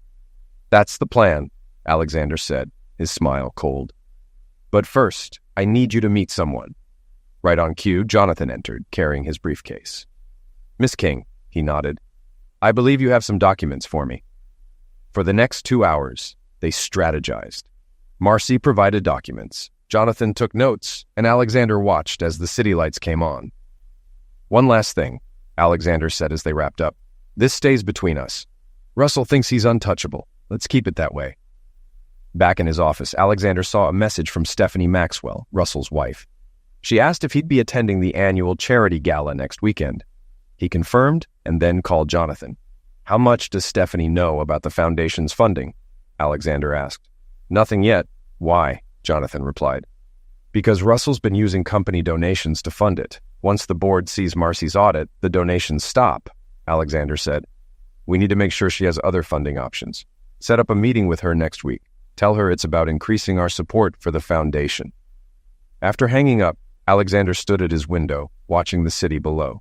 Somewhere, Gloria and Russell were with each other, thinking they'd outsmarted him. His phone buzzed again, another text from Gloria. "Miss you? Drinks with the girls. Don't work too hard." Alexander didn't respond. Instead, he began drafting an email to Randall Ramsey, requesting an emergency board meeting. The pieces were in place, the allies secured. It was just a matter of timing. He glanced at the framed photo on his desk, him and Russell at the company launch, smiling, arms around each other. Tomorrow, he'd take it down. Tonight, it would remind him that in business, as in marriage, trust was a weapon that hurt the most when betrayed. The morning sun streamed through the boardroom's floor-to-ceiling windows, casting long shadows across the mahogany table. Board members filed in, their usual chatter subdued by the seriousness of today's agenda, Russell Maxwell's proposed expansion plan. At the head of the table, Russell exuded confidence as he handed out presentation folders. "What I'm about to show you will transform our position in the Asian market," he said, clicking through his PowerPoint slides. Alexander observed from his seat, noting Russell's trembling hands despite his smooth delivery. Marcy King, sitting beside him, quietly arranged her financial reports, ones that painted a much different picture than Russell's glowing projections. "The Singapore project is a huge opportunity," Russell continued, "a $500 million investment with a 30% return within 18 months. Randall Ramsey, head of the audit committee, adjusted his glasses. "Ambitious numbers. What's the basis for these projections?" "Market analysis and agreements with local partners," Russell replied, his smile unwavering, though a bead of sweat formed at his temple. "All the documentation is in your packets." Randall raised an eyebrow, pulling out another set of papers. I have the latest market reports from Singapore, and they show a 15% decline in the sector you're targeting. The room went cold. Russell's smile faltered. Those reports must be outdated. Our research shows— I think we should hear from our CFO, Alexander interjected. All eyes turned to him. Marcy, what's your take? Marcy stood and connected her laptop to the projector. The screen filled with charts and numbers that made several board members lean in. We've thoroughly analyzed the expansion. The returns Russell presented assume a best-case scenario and don't align with current market trends. We've also spotted concerning patterns in the preliminary expenditures. Russell's face reddened. Those are just draft numbers. I can explain. Please do, Alexander said smoothly. Like the $2.3 million in consulting fees paid to Maxwell Pacific Holdings, a company registered in Singapore 3 months ago? The room erupted in murmurs. Russell gripped the table, his knuckles white. That's standard for international deals. We needed a local entity. A local entity that lists you as the sole beneficiary, Randall cut in. That's a conflict of interest, Russell. Alexander! Russell turned to his partner, desperation creeping into his voice. You know how these deals work. Sometimes we need flexible arrangements. Alexander met his gaze coldly. Does that flexibility usually involve charging personal expenses to the company, like weekly bookings at the Constellation Hotel? The room fell silent. Russell's face went pale as the expense report appeared on the screen, with the hotel charges highlighted in red. I move to suspend the expansion plan until we complete a full audit, Randall said, his voice firm, and freeze all discretionary spending until we understand the scope of these issues. I second the motion, another board member added. Russell looked around, seeing no allies among the board. This is ridiculous, Alexander. We built this company together. You can't— All in favor? Alexander's calm voice cut through the tension. Hands rose around the table. Russell's confidence crumbled as his empire began to unravel. Motion carried, Alexander announced. Marcy, secure all relevant accounts by the end of today. Russell, you'll be available for the audit team's questions. As the board members filed out, Russell stayed rooted to the spot, staring at the damning numbers on the screen. Alexander gathered his papers slowly, feeling Russell's eyes on him. How long have you known? Russell whispered. Alexander paused at the door. Long enough to know betrayal comes in many forms. Some professional, some personal. He turned to face Russell. Some I'll deal with later. Russell's face drained of color as understanding dawned. Before he could respond, Alexander's phone buzzed. It was a text from Gloria. Lunch today. Miss you. You should answer that, Alexander said, noting Russell's instinctive move toward his own phone. It might be important. He left the boardroom, leaving Russell to face the wreckage of his plans. In the elevator, Alexander quickly messaged Jonathan. Phase 1 complete. Proceed with Phase 2. At home, Alexander reviewed audit reports in his office, his sanctuary in the battle against Russell's betrayal. The evening sun cast long shadows across his desk when Gloria appeared in the doorway, dressed in a designer outfit. You've been impossible to reach today, she said, irritation in her voice. Board meeting ran long. Russell's expansion plan didn't go as planned, Alexander replied, not looking up. Gloria's fingers tightened around her phone. That's surprising. He seems so confident. Confidence doesn't always mean competence, Alexander said, finally looking up. He noticed her lipstick was freshly reapplied. How was your day? Fine. Lunch with Kate. Shopping, she answered, her tone slightly off. You've been working so much lately, I barely see you anymore. The Singapore project needs attention, Alexander replied, watching her closely. Russell's decisions have put us in a tough spot. Gloria's phone buzzed. She glanced at it, her expression flickering with concern. I should let you work. Will you be up soon? Don't wait up, Alexander replied. After Gloria left, Alexander opened his laptop and sifted through surveillance photos of her and Russell at La Bernardin that afternoon. They sat close, his hand covering hers, speaking in urgent whispers. The photos came with a note from his PI. Maxwell looked agitated.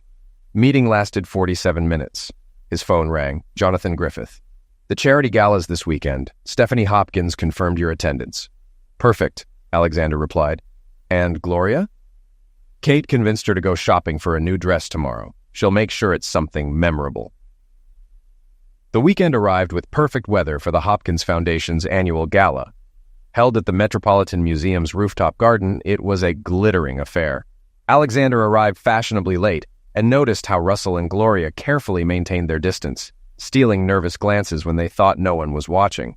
Stephanie Hopkins, radiant in midnight blue, greeted him warmly. "I'm so glad you could make it. Wouldn't miss it." He kissed her cheek, aware of Russell watching from across the garden. "Your foundation's work is impressive. I've been reviewing the reports." "Thank you," she smiled, "though I'm a bit worried about next year's funding. Russell's been evasive about the company's usual contribution." "Has he?" Alexander guided her to a quiet corner. "Actually, I've been meaning to talk to you. I'm particularly interested in your educational initiatives." They stood close enough to where Gloria was with Kate, pretending not to watch Russell struggle to network with board members who suddenly found their champagne glasses fascinating. "Your work is important," Alexander said louder now. "It'd be a shame if anything threatened its funding." Stephanie's eyes widened. "What do you mean?" "Maybe we should review the foundation's financial structure. Over lunch next week, I might have suggestions for its long-term stability." Later, as the party wound down, Alexander watched Gloria and Russell share a brief, tense conversation by the elevators. Their distance, her fidgeting with her clutch, and Russell's subtle shake of his head all signaled panic. His phone buzzed with a text from Marcy. Audit team found something big. Emergency board meeting for Monday. Alexander sipped his champagne, watching his wife and business partner realize their world was falling apart. Timing was everything. Monday brought steady rain, turning Manhattan into a maze of umbrellas and traffic. Alexander sat in his office, reports from the audit team flooding his inbox. A knock on his door revealed Jonathan, his face grim. "Russell's been trying to access restricted accounts. 3 attempts to wire funds to Singapore." "Desperate men make desperate choices," Alexander said, turning from the window. "What's his financial situation?" "Bad. He's leveraged everything on this expansion. With the board freezing the project, he's starting to crack." As if on cue, Russell barged in, panic replacing his usual polish. "This has gone far enough, Alexander. Call off the audit." "Sit down, Russell." Alexander's tone was firm. "Jonathan, give us a minute." Once alone, Russell paced. "You're destroying everything we built. Over what? A disagreement? Is that what we're calling it?" Alexander's voice was calm. "This afternoon, the board will receive a report on your financial misconduct. Unauthorized accounts, embezzled funds, fake consultancy fees, personal expenses charged to the company, including hotel rooms." Russell froze. "Alex, don't—" "Did you think I wouldn't find out?" Alexander said, cutting him off. "I knew about you and Gloria. You've been sloppy. Now you'll lose everything. Your position, reputation, marriage. You can't prove anything." "I already have." Alexander slid a folder across the desk. "The board meets at 2. You might want to consider resigning before they see this." Russell snatched the folder, shaking as he flipped through the evidence. Without a word, he stormed out. The morning passed in a blur of meetings. By lunch, the office buzzed with rumors of something big. Alexander worked through his sandwich, reviewing his presentation for the board. His phone lit up with a text from Gloria. "We need to talk. Coming to your office."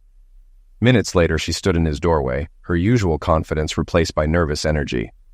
"What have you done to Russell?" "I haven't done anything," Alexander replied coolly. His own actions caught up with him. "He's falling apart," Gloria said, voice shaking. "He called me this morning talking about leaving the country." "Are you worried about your lover or your lifestyle?" Alexander's question cut through her protests. "Don't worry. You'll both get exactly what you deserve." She stared at him, realization sinking in. "You knew. All this time you knew about us. Did you think you were clever? The Wednesday night dinners, the secret business meetings?" He walked to the window. "You should go home, Gloria. Pack what matters to you. The next few days will be unpleasant. You can't do this." "I already have." He turned back to her. "It's done. All of it." Before she could respond, his intercom buzzed. "Mr. Lee, the board is assembling." "Thank you, Sarah." He gathered his papers. "You should go, Gloria. Your boyfriend has an important meeting to attend." Alexander entered the boardroom at exactly 2 p.m., followed by Marcy King and Jonathan.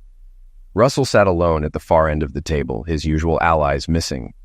For the next hour, Marcy presented their findings: bank statements, wire transfers, and falsified reports. The evidence piled up, stripping Russell of any remaining dignity. When the vote was called, it was unanimous. Russell Maxwell was removed from his position, and his access to company resources was terminated. As security arrived to escort him out, Russell turned to Alexander one last time. "You've won. Are you happy now?" Alexander straightened his tie, unaffected by the wreckage around him. Happiness was never the goal, Russell. Justice was. Later that evening, Alexander sat in his home office, waiting. He heard Gloria's heels on the stairs, her nervous energy palpable even through the closed door. His phone buzzed with a message from Jonathan. "It's done. All accounts frozen. Divorce papers ready." Alexander closed his laptop, listening to Gloria's footsteps draw closer. The trap had closed perfectly, but there was still one final scene to play out. Rain hit the windows as Gloria paced in front of Alexander's desk, her designer heels clicking on the hardwood floor. Her earlier confidence was cracking under his steady gaze. "Why aren't you angry?" she demanded, her voice rising. "I just told you I've been sleeping with your business partner for months." Alexander leaned back in his chair, calm. "Tell me, Gloria, after all those months with Russell, did you ever wonder why it was so easy? Why I never questioned your Wednesday night dinners or your sudden interest in Kate's love life?" Her face drained of color. "What do you mean?" "I mean," he said, opening his laptop, "that Russell's about to learn a hard lesson about mixing pleasure with business." He turned the screen toward her, showing documents that made her stumble back into the chair. "That's impossible," she whispered. "The board's emergency meeting concluded an hour ago," Alexander said with a cold smile. "Russell's financial misconduct has forced an emergency restructuring. Your lover doesn't know it yet, but his company now belongs to me." Gloria gripped the armrests. "You're lying. Russell would have told me if he was losing everything? If his Singapore project was built on embezzled funds?" Alexander walked to the drink cart. "Russell's too busy watching his empire crumble to warn his mistress. Want to see the termination papers? They're quite thorough." "Termination?" She jumped to her feet. "You can't fire him. He built this company with you." "And then he betrayed everything we built," Alexander said, pouring himself a scotch. "The board voted unanimously. Russell will be removed as CEO tomorrow. Meanwhile, Stephanie has already filed for divorce with evidence of his financial misconduct." Gloria collapsed into the chair, her arrogance crumbling.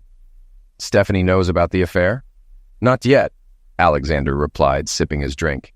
"But she knows about Russell using company funds to finance your rendezvous, the shell companies, the misappropriated assets. She's grateful for my help protecting her foundation's interests." "The foundation?" Gloria's eyes widened. "The gala. When you told Stephanie it would be a shame if anything threatened the funding." "I was making sure she understood her options," Alexander said. His phone buzzed with a confirmation from Jonathan. "Just as I'm ensuring you understand yours." Gloria's panic turned to desperation. "Alex, please, we can fix this. I made a terrible mistake, but—" "Save it," he cut her off. "I've watched you play the devoted wife for months. It's not convincing anymore." "You cold-hearted fool," she spat. "You set us up. All those business meetings, the late nights, you were orchestrating this." "No, Gloria," Alexander said quietly but firmly. "You and Russell orchestrated your own downfall. I just made sure you had enough rope to hang yourselves." He moved to the window. "Russell chose to embezzle company funds to impress his mistress. You chose to betray our marriage for cheap thrills with him. I simply chose the consequence." Her phone buzzed, Russell's name flashing on the screen. Alexander smiled as she stared at it, panic rising. "You should answer that. I imagine he has quite a bit to say about tomorrow's board announcement." Gloria grabbed her phone, reading Russell's frantic messages. "This will destroy him," she whispered. "That was the point," Alexander replied, his voice devoid of remorse. "Did you really think you could flaunt your affair, spend my money, and face no consequences? I'll fight you," she threatened weakly. "Both of us will." "Both of us?" He laughed coldly. "Gloria, Russell's facing criminal charges for financial fraud. His assets are frozen, his reputation is ruined, and his wife's lawyers are circling. He won't be fighting anyone except prosecutors." The rain intensified, matching the storm on Gloria's face. Another message from Russell flashed on her phone. "He's being escorted out of the building as we speak," Alexander said. "Security is quite efficient when properly motivated." Gloria stood unsteadily, fear replacing her earlier confidence. "What happens now?" "Now," Alexander said, sliding a thick envelope across the desk. "You leave. The divorce papers are ready. Your things will be moved to storage. Your access to our accounts has already been terminated." You can't just, I can, and I have, he replied. The prenuptial agreement you signed is very clear about infidelity. You'll find the terms ungenerous. Gloria stared at the envelope, tears breaking through her composure. But Alexander saw no remorse, only the realization that her world was collapsing. Why like this? She asked, voice barely audible. You could have confronted us months ago. Alexander's expression remained unchanged. Because revenge, like business, requires patience and precision. You thought Russell was the powerful partner. I wanted you both to understand how wrong you were. Her phone buzzed one last time. Another message from Russell, which drained the color from her face. Ah, Alexander noted. He's heard from Stephanie's lawyers. Timing is everything, isn't it? The rain continued its steady rhythm as Gloria realized the full impact of her choices. In one evening, she lost her marriage, lifestyle, and the man she'd risked everything for. Alexander, the husband she'd underestimated, watched her world burn with cold detachment. The next morning was bright and unforgiving. Russell Maxwell arrived at Lee and Maxwell Enterprises for the last time, surrounded by security guards and a dozen smartphone cameras. I'm sorry, Mr. Maxwell, said James, head of security, blocking his path. Your access has been revoked. This is my company, Russell yelled, his anger palpable. Not anymore, Jonathan Griffith said, stepping forward with two attorneys. The board's decision is final. Don't make this worse than it already is.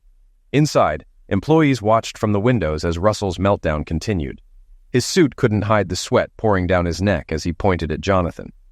Where's Alexander? Too scared to face me? Mr. Lee's in a board meeting, Jonathan replied, his tone cold. He's discussing the company's future with our new partners, like Mrs. Maxwell. The mention of his wife struck Russell like a punch. Stephanie, what do you mean? Jonathan handed him a thick envelope. These are from her lawyers. Along with the divorce papers, you'll find a record of your financial misconduct. Russell ripped open the envelope, his face turning from red to pale as he read the documents. This is impossible. These accounts were private. Nothing's private when you misuse company funds, Jonathan said, glancing at his watch. A car is waiting to take you home. I suggest you pack up your office. Under supervision, of course. Meanwhile, Marcy King watched from her office, texting Alexander. Status, he's here. Starting to realize what he's lost. Good. Keep me updated. In the lobby, Gloria arrived in last night's clothes, mascara smeared, demanding to see Alexander. I'm sorry, Mrs. Lee, the receptionist said flatly. You've been removed from the authorized visitor list. Removed? Gloria's voice rose. I'm his wife. Not for long, a familiar voice cut in. Kate Orr stood by the security desk, now wearing a legal department badge. Gloria, don't make this worse. What are you doing here? Gloria snapped. Watching Karma, Kate replied, a cold smile on her face. All those Wednesday night dinners you needed covered? I passed every detail to Jonathan. My boyfriend found them interesting. Gloria's face drained of color. You were spying on me? She whispered, horrified. Guess Alexander noticed more than you thought, Kate said, her tone sharp. As Gloria's protests grew louder, security moved in. Russell, packing his things in the conference room, could only watch as his world collapsed. Upstairs, Alexander sat with Stephanie Hopkins Maxwell, finalizing the foundation's new funding structure. The board approved a 5-year commitment, he explained. Your educational initiatives will be fully funded, no matter what happens with the company. Stephanie signed the documents with steady hands. I should have seen this coming. He fooled a lot of people, Alexander replied, his tone neutral. The real question is, what's next? Protect what I've built, she said firmly. Russell can lose everything, but he won't take my foundation down.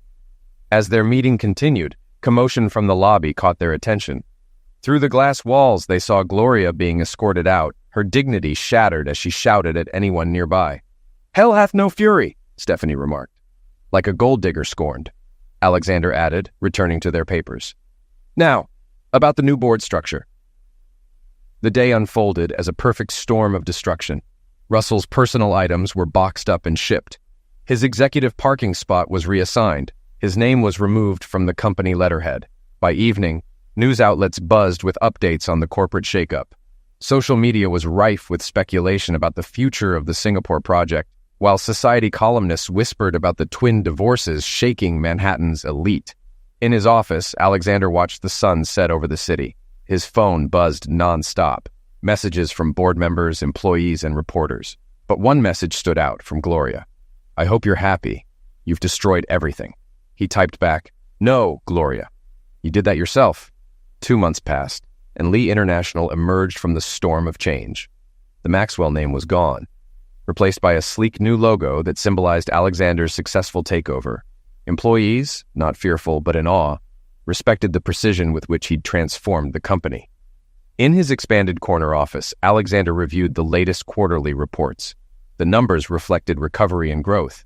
Investor confidence restored, stock prices stable, and the Singapore project thriving under new management. A knock on the door interrupted his focus. Marcy King entered with a bottle of champagne. "Thought you might want to celebrate," she said, setting the bottle down. "The SEC just closed their investigation into Russell's activities." "Criminal charges?" Alexander asked, accepting the glass she offered. "Multiple counts of financial fraud. His lawyers are scrambling for a plea deal. The evidence was overwhelming." Alexander smiled faintly. Jonathan doesn't miss a detail. Marcy continued. "Gloria's divorce was finalized this morning. Kate said she's staying with her sister in Connecticut." "Running away is all she's good at," Alexander replied, glancing out the window at the city below, his empire reflected in the glass. Marcy pulled up a news article on her tablet.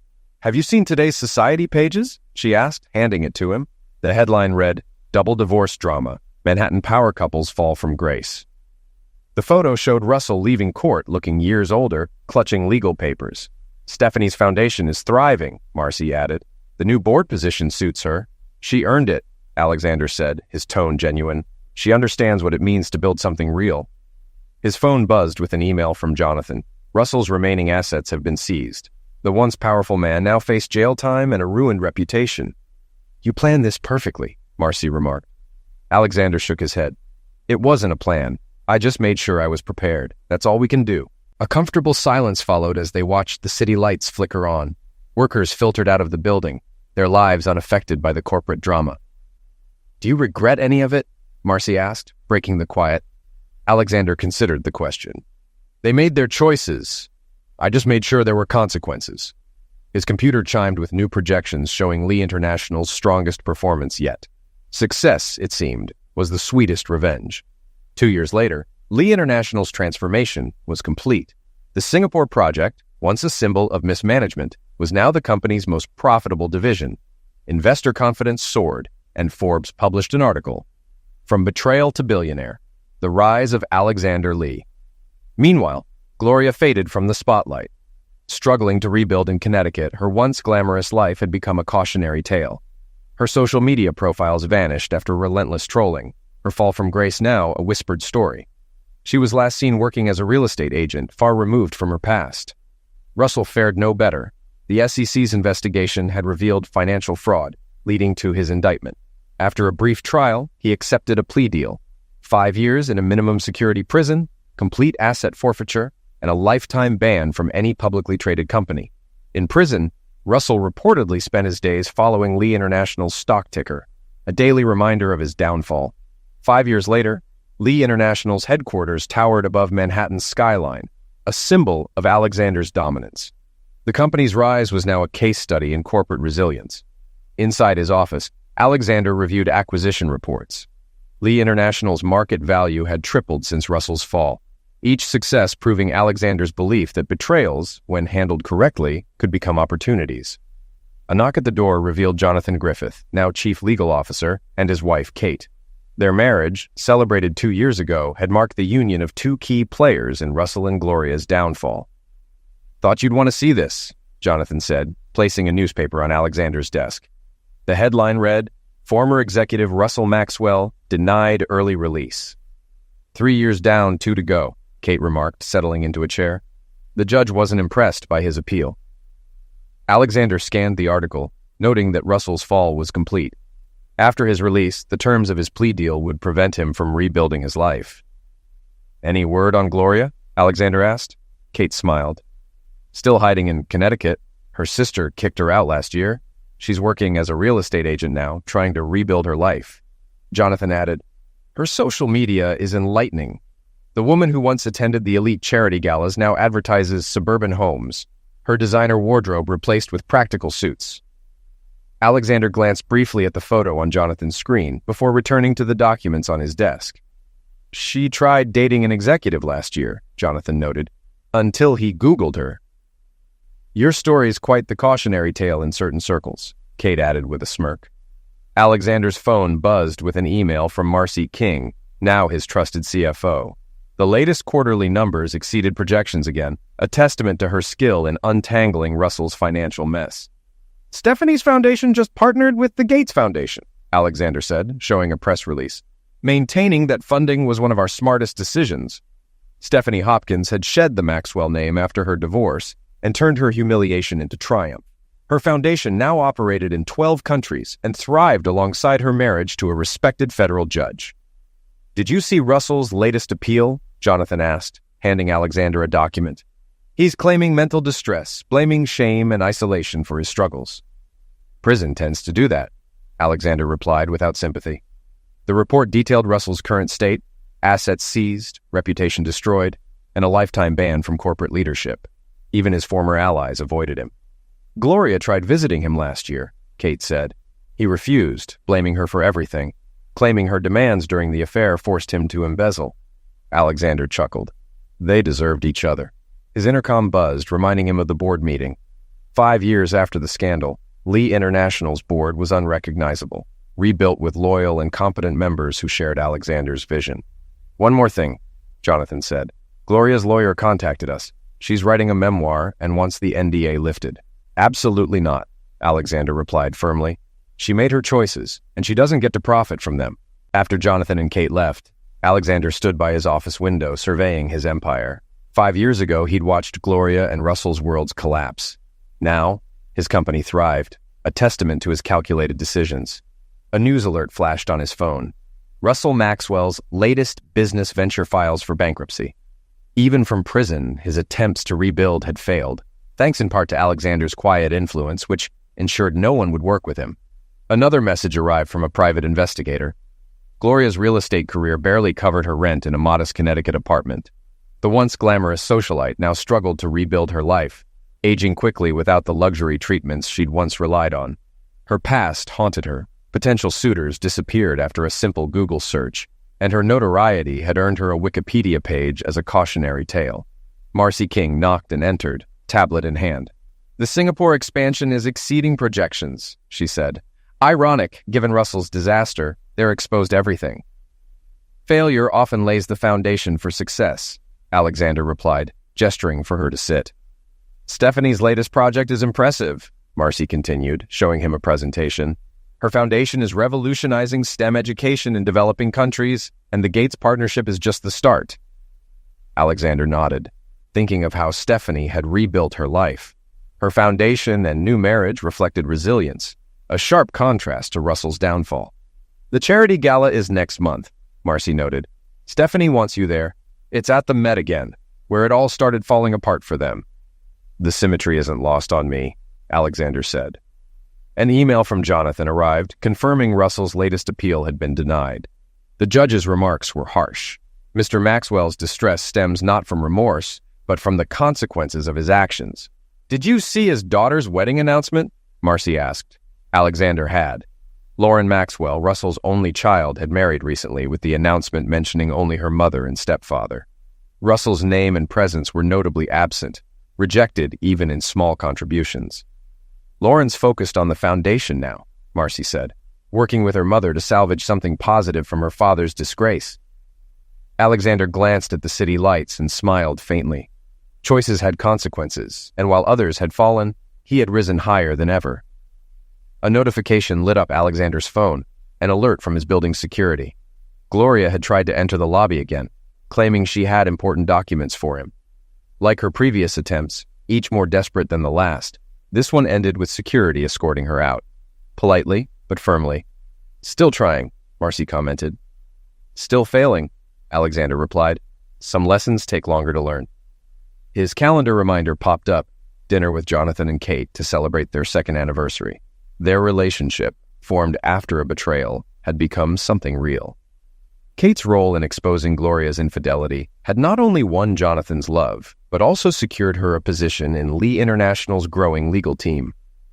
The book deal rejection came through, Marcy said, opening another email.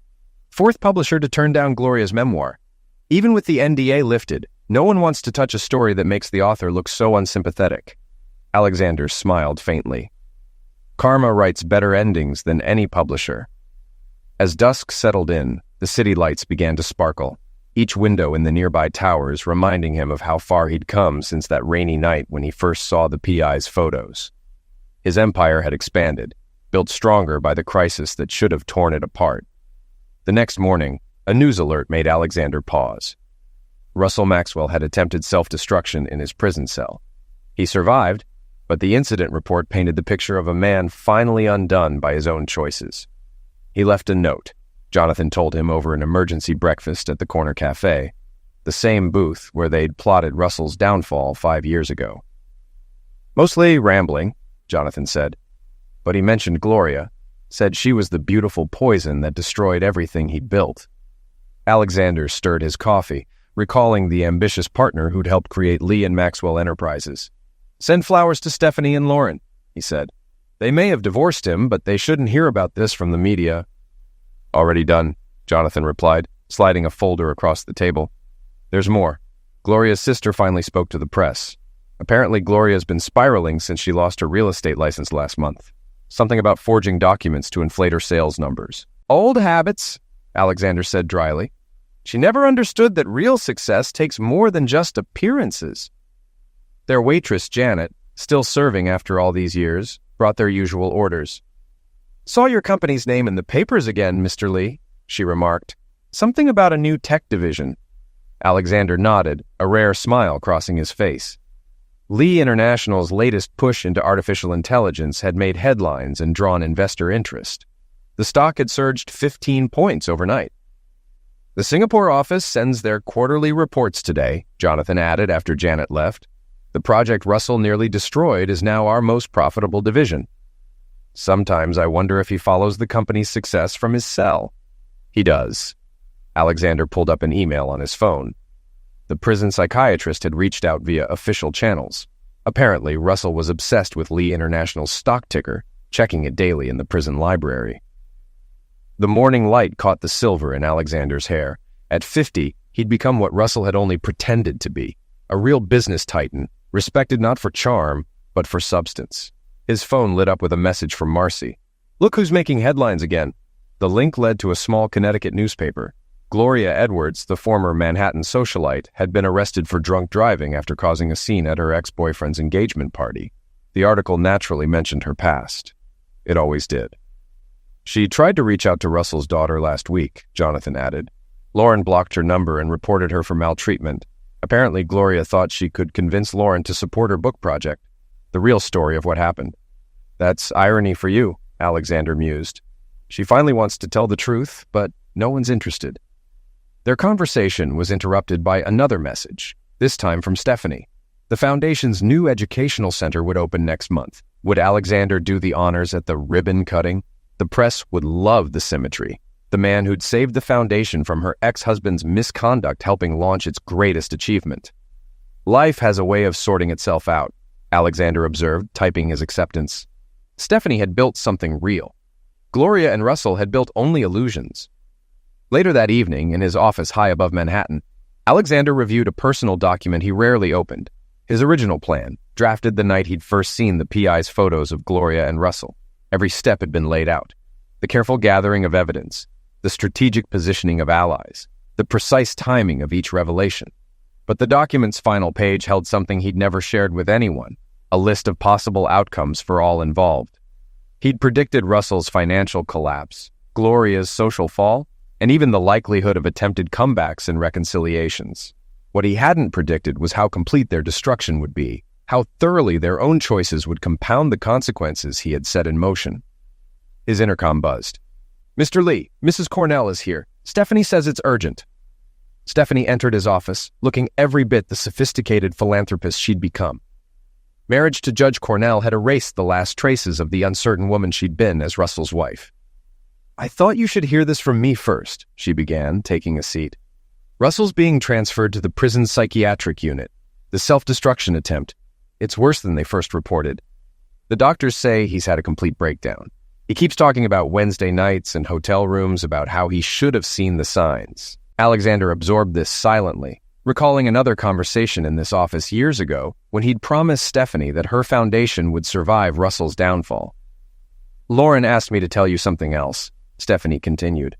"She's legally changing her name. She wants no connection to Russell Maxwell anymore. The foundation will be her legacy now, not his." Alexander's gaze drifted to the city lights flickering to life outside his window as day turned to night. Somewhere in Connecticut, Gloria was probably facing the consequences of her latest public meltdown. In a prison psychiatric ward, Russell Maxwell was finally confronting the true cost of his choices.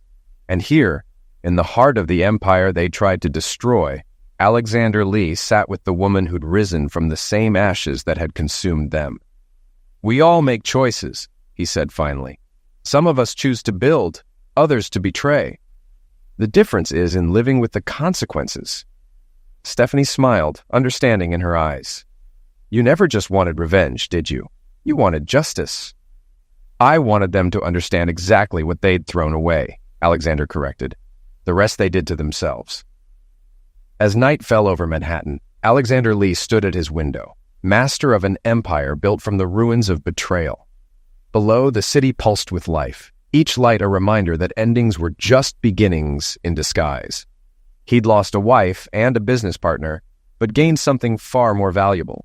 Proof that sometimes the best revenge isn't just about destroying the old, but building something stronger in its place. His phone buzzed one last time, Jonathan confirming tomorrow's board meeting. Another quarter, another success, another step forward. While others remained trapped by the consequences of their past, Alexander reflected. True power wasn't in the ability to take revenge, but in the strength to transform it into triumph. The city lights twinkled like stars, each one a testament to the empire he'd built from betrayal's ashes, while somewhere in the darkness, two people who once thought themselves clever enough to deceive him faced the long, cold reality of their choices.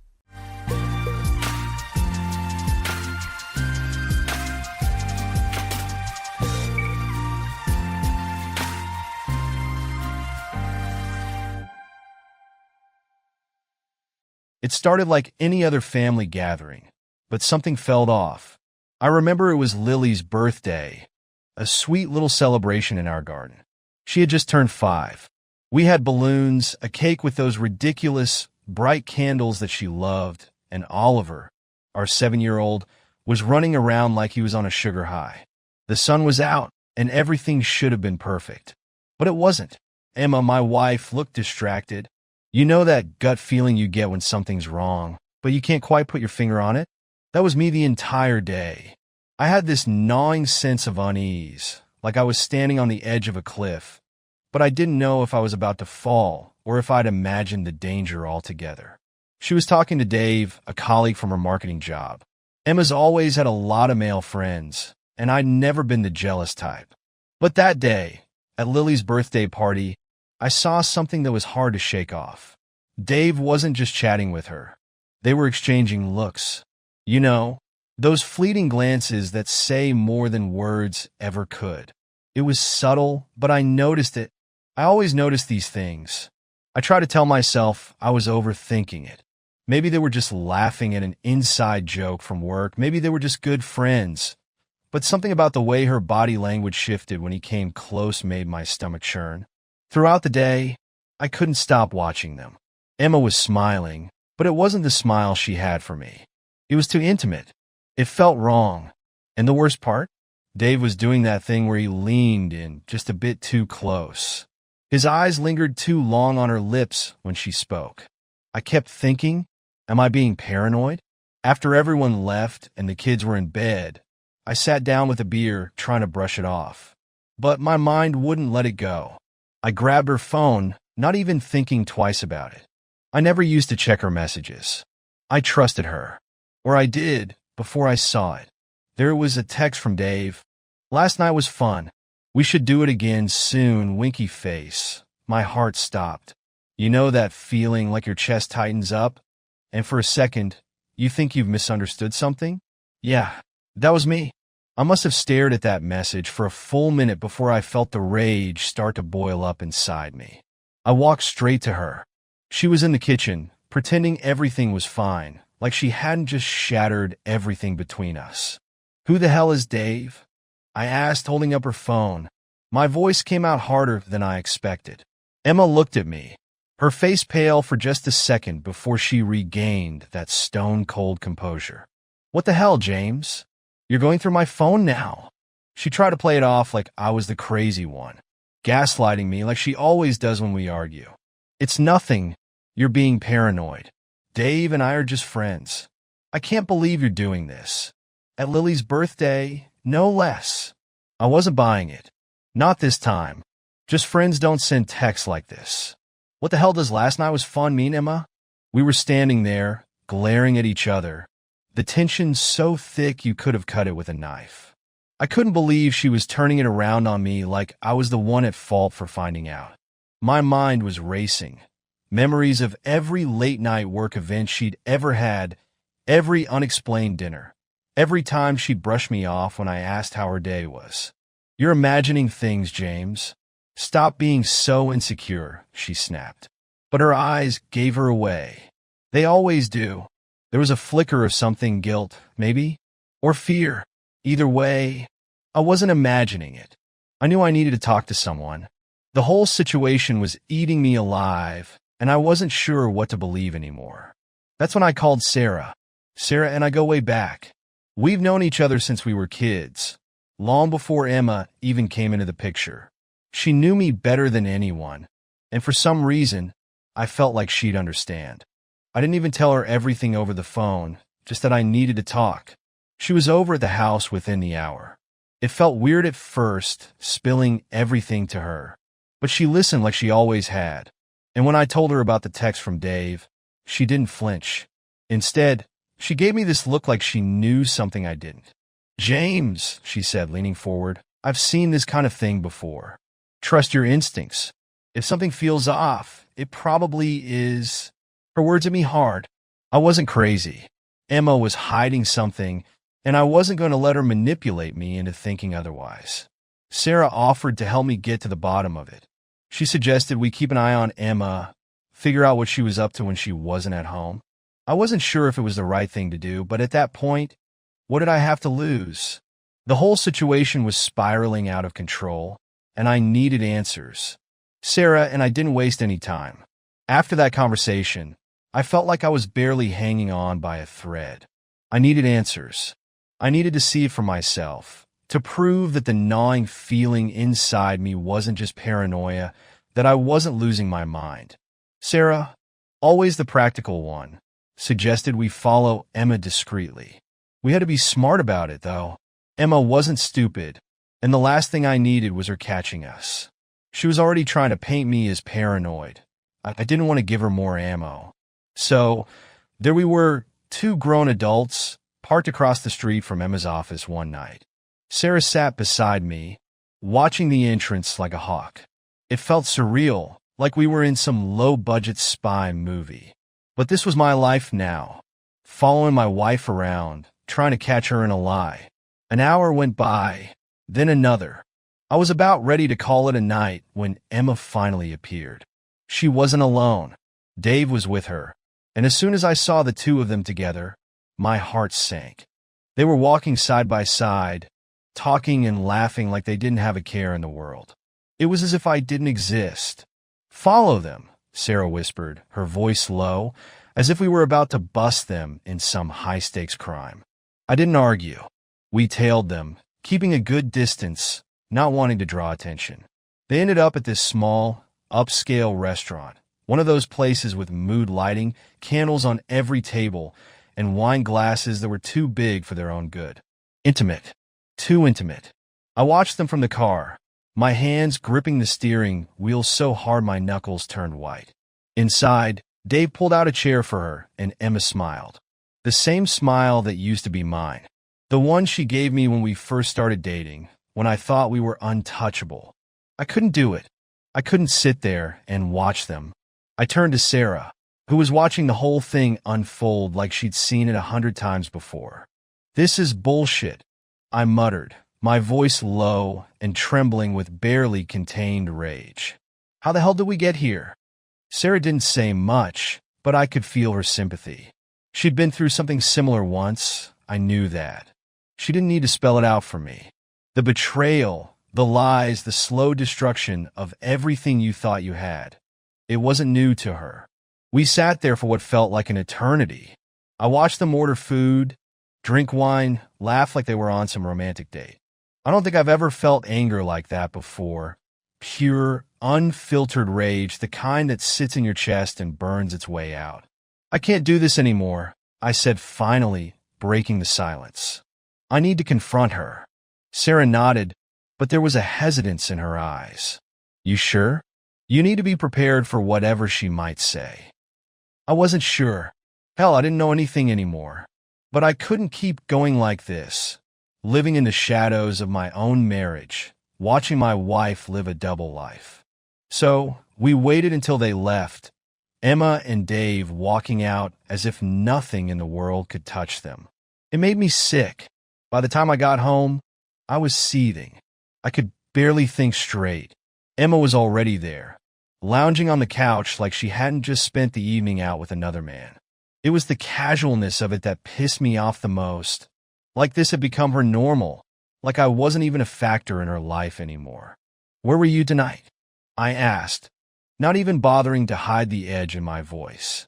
Emma looked up from her phone, her eyes narrowing slightly. Out with friends. What's with the interrogation? I could feel the anger bubbling up again. But this time, I wasn't going to let her twist things around. Cut the crap, Emma. I followed you. I saw you with Dave. Her expression changed instantly. There was again that flash of guilt. But instead of owning up to it, she doubled down, just like I knew she would. You followed me? Jesus, James, do you even hear yourself? That's insane. You've lost it. I wasn't backing down this time. I saw you with him, Emma, at that restaurant. You can't keep lying to me. There was a long pause, the kind that makes your heart race, because you know what's coming next is going to change everything. She stood up slowly, crossing her arms like she was trying to shield herself from what was coming. Fine, she said finally, her voice cold, detached. Yes, I've been spending time with Dave, but it's not what you think. We're not, it's just, I've been lonely, James. You've been so wrapped up in your work, in the kids, in everything but me. It was just an emotional thing. It wasn't supposed to go this far. The words hit me like a punch to the gut. Emotional affair. She said it like that made it better, like it was less of a betrayal because they hadn't gone all the way. But to me, it didn't matter. Whether it was physical or not, she'd crossed the line, and there was no going back from that. Just a fling? You're trying to tell me this was just a fling? I spat, my voice rising. We never slept together, she shot back, as if that was supposed to absolve her. It was just, I don't know, I was confused. I'm sorry, but her apology was hollow. There was no real remorse in her voice. She wasn't sorry for what she'd done. She was sorry she got caught. The fight went on for what felt like hours. Back and forth, accusations flying. I called her every name I could think of, and she threw her own barbs right back at me, accusing me of neglecting her, of not being the husband she needed. It was toxic, brutal. By the time it was over, I felt hollow inside. I crashed on the couch that night, unable to sleep, my mind racing. And in the middle of all that chaos, there was Sarah. She stayed with me, even though I didn't ask her to. We talked for hours, long after Emma had stormed off to bed. I don't know what to do, I admitted, staring up at the ceiling. It feels like my whole life is falling apart. Sarah nodded, her hand resting lightly on my arm. I've been there, James. It's not easy, but you'll get through this. We talked about the past, our old memories, the people we used to be before life got so damn complicated. Sarah opened up about her own failed relationship, how she'd been hurt before, how she understood the pain I was feeling. And as we talked, there was this tension between us, this unspoken thing that neither of us wanted to address. But it was there, and it wasn't going away. After the blowout with Emma, things got quiet between us. Too quiet. We were still living under the same roof, going through the motions for the kids, but it felt like a ticking time bomb. Every conversation was a minefield, every glance filled with resentment. I knew Emma was still seeing Dave, and she knew I knew, but neither of us was ready to make the first move to end it. Not yet. That's when Sarah came up with the idea. We were sitting in a cafe, the kind where no one really knows you and the coffee tastes like burnt toast. I was venting to her about the latest fight with Emma, another screaming match about trust, or lack thereof. "You can't keep letting her walk all over you, James," Sarah said, her eyes narrowing. "She's getting away with it, and she knows it. If you don't do something soon, this is going to eat you alive." I nodded, feeling every bit of what she was saying. But what the hell am I supposed to do? She's already checked out. I might as well be a ghost in my own house. A slow smile spread across Sarah's face, and for a second, I wasn't sure if she was serious or just messing with me. "Make her jealous," she said, leaning in closer. "Show her that you can move on, too." I stared at her. And how exactly am I supposed to do that? I'm not the one running around with a colleague. "That's where I come in," Sarah said, her voice low and mischievous. "We'll stage it. Something public. Somewhere she can't avoid seeing us together. It'll drive her mad." At first, I thought she was joking, but the more I thought about it, the more the idea appealed to me. Emma had played me for a fool, and I was sick of feeling powerless. I wanted her to hurt like I was hurting. I wanted her to know what it felt like to lose something you thought you had in the palm of your hand. We spent the next hour hashing out the details. There was a charity gala coming up in a few weeks, something Emma had been talking about for months. It was one of those fancy events where everyone was expected to show up looking like they had their lives together. Emma and I were both supposed to attend, play the happy couple for the sake of appearances.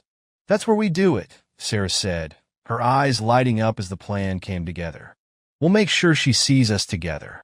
We'll flirt, laugh, and let her watch. I bet she'll lose her mind." It was risky. I knew that. But at this point, what did I have to lose? The night of the gala arrived faster than I expected. Emma was in full prep mode, trying on dresses, making sure everything was perfect. She barely spoke to me, and when she did, it was curt, like she was checking a box. I played along, pretending I cared about the event as much as she did.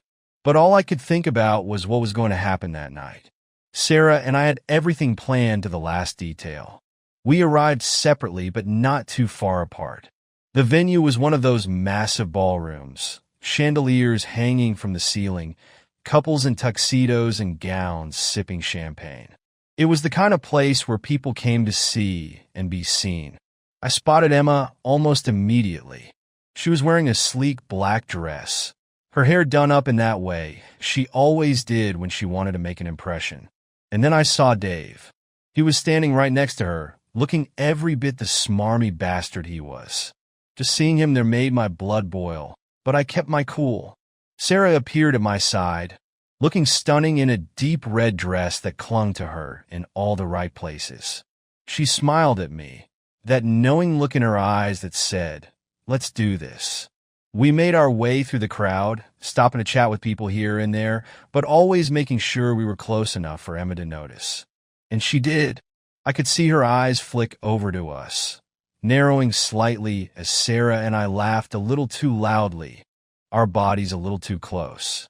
I made sure to keep my hand on Sarah's back, guiding her as we moved through the room, the way I used to with Emma. It didn't take long for Emma to catch on. I saw her glance at me from across the room, her smile faltering for just a moment before she turned back to her conversation with Dave. But it was too late. The seed had been planted. As the night went on, I made it more obvious. Sarah and I danced together, her body pressed against mine, and I could feel the tension in the air. Emma watched from the sidelines, her face tightening with every passing minute. It was working. By the end of the night, I could see the cracks forming in Emma's composure. She was pretending not to care, but I knew better. I could read her like a book. And when she finally couldn't take it anymore, she stormed out of the ballroom, leaving Dave standing there, looking confused. But it wasn't over yet. The real twist came after the gala, when Sarah and I found ourselves outside, in the parking lot, away from the prying eyes of the partygoers. We were both riding high from the adrenaline of the night, from the game we'd played so well. "I think that worked," I said, my voice low, a grin spreading across my face. Sarah laughed softly. "Oh," she was livid. "Did you see her face when we were dancing?" We stood there, the cool night air wrapping around us, and suddenly, the tension that had been building between us for weeks came to a head. Without thinking, I pulled Sarah closer, our lips crashing together in a heated kiss that felt like the culmination of everything we'd been through. One thing led to another, and before I knew it, we were in the back seat of my car, tangled together in a passionate frenzy. It was messy, raw, and exactly what I needed in that moment. A release from everything, the anger, the betrayal, the confusion. For that brief moment, nothing else mattered but the two of us. When it was over, we lay there, breathing heavily, the windows fogged up from the heat of the moment. I didn't know what to say. I felt exhilarated, like I'd taken back control of my life. But at the same time, there was a gnawing guilt in the pit of my stomach. This wasn't just about revenge anymore. Things had gotten complicated. I didn't plan for that to happen, I said finally, breaking the silence. Sarah turned to me, a small smile on her lips. "Neither did I. But I guess things never go according to plan, do they?" She was right. Nothing was going according to plan anymore. I didn't expect Emma to react so quickly, but I should have known better. The morning after the gala, I could feel the tension before she even said a word. Emma was in the kitchen, staring into her coffee like it held the answers to whatever was brewing in her head. I knew it was coming. She'd seen enough last night to make her crack. But this time, I was ready. "Do you have something to tell me, James?" she asked, her voice eerily calm. Too calm. I sipped my own coffee, pretending not to notice the storm gathering behind her eyes. "What do you mean?" She slammed her mug down on the counter, the sound sharp and jarring in the quiet house. "Don't play dumb with me.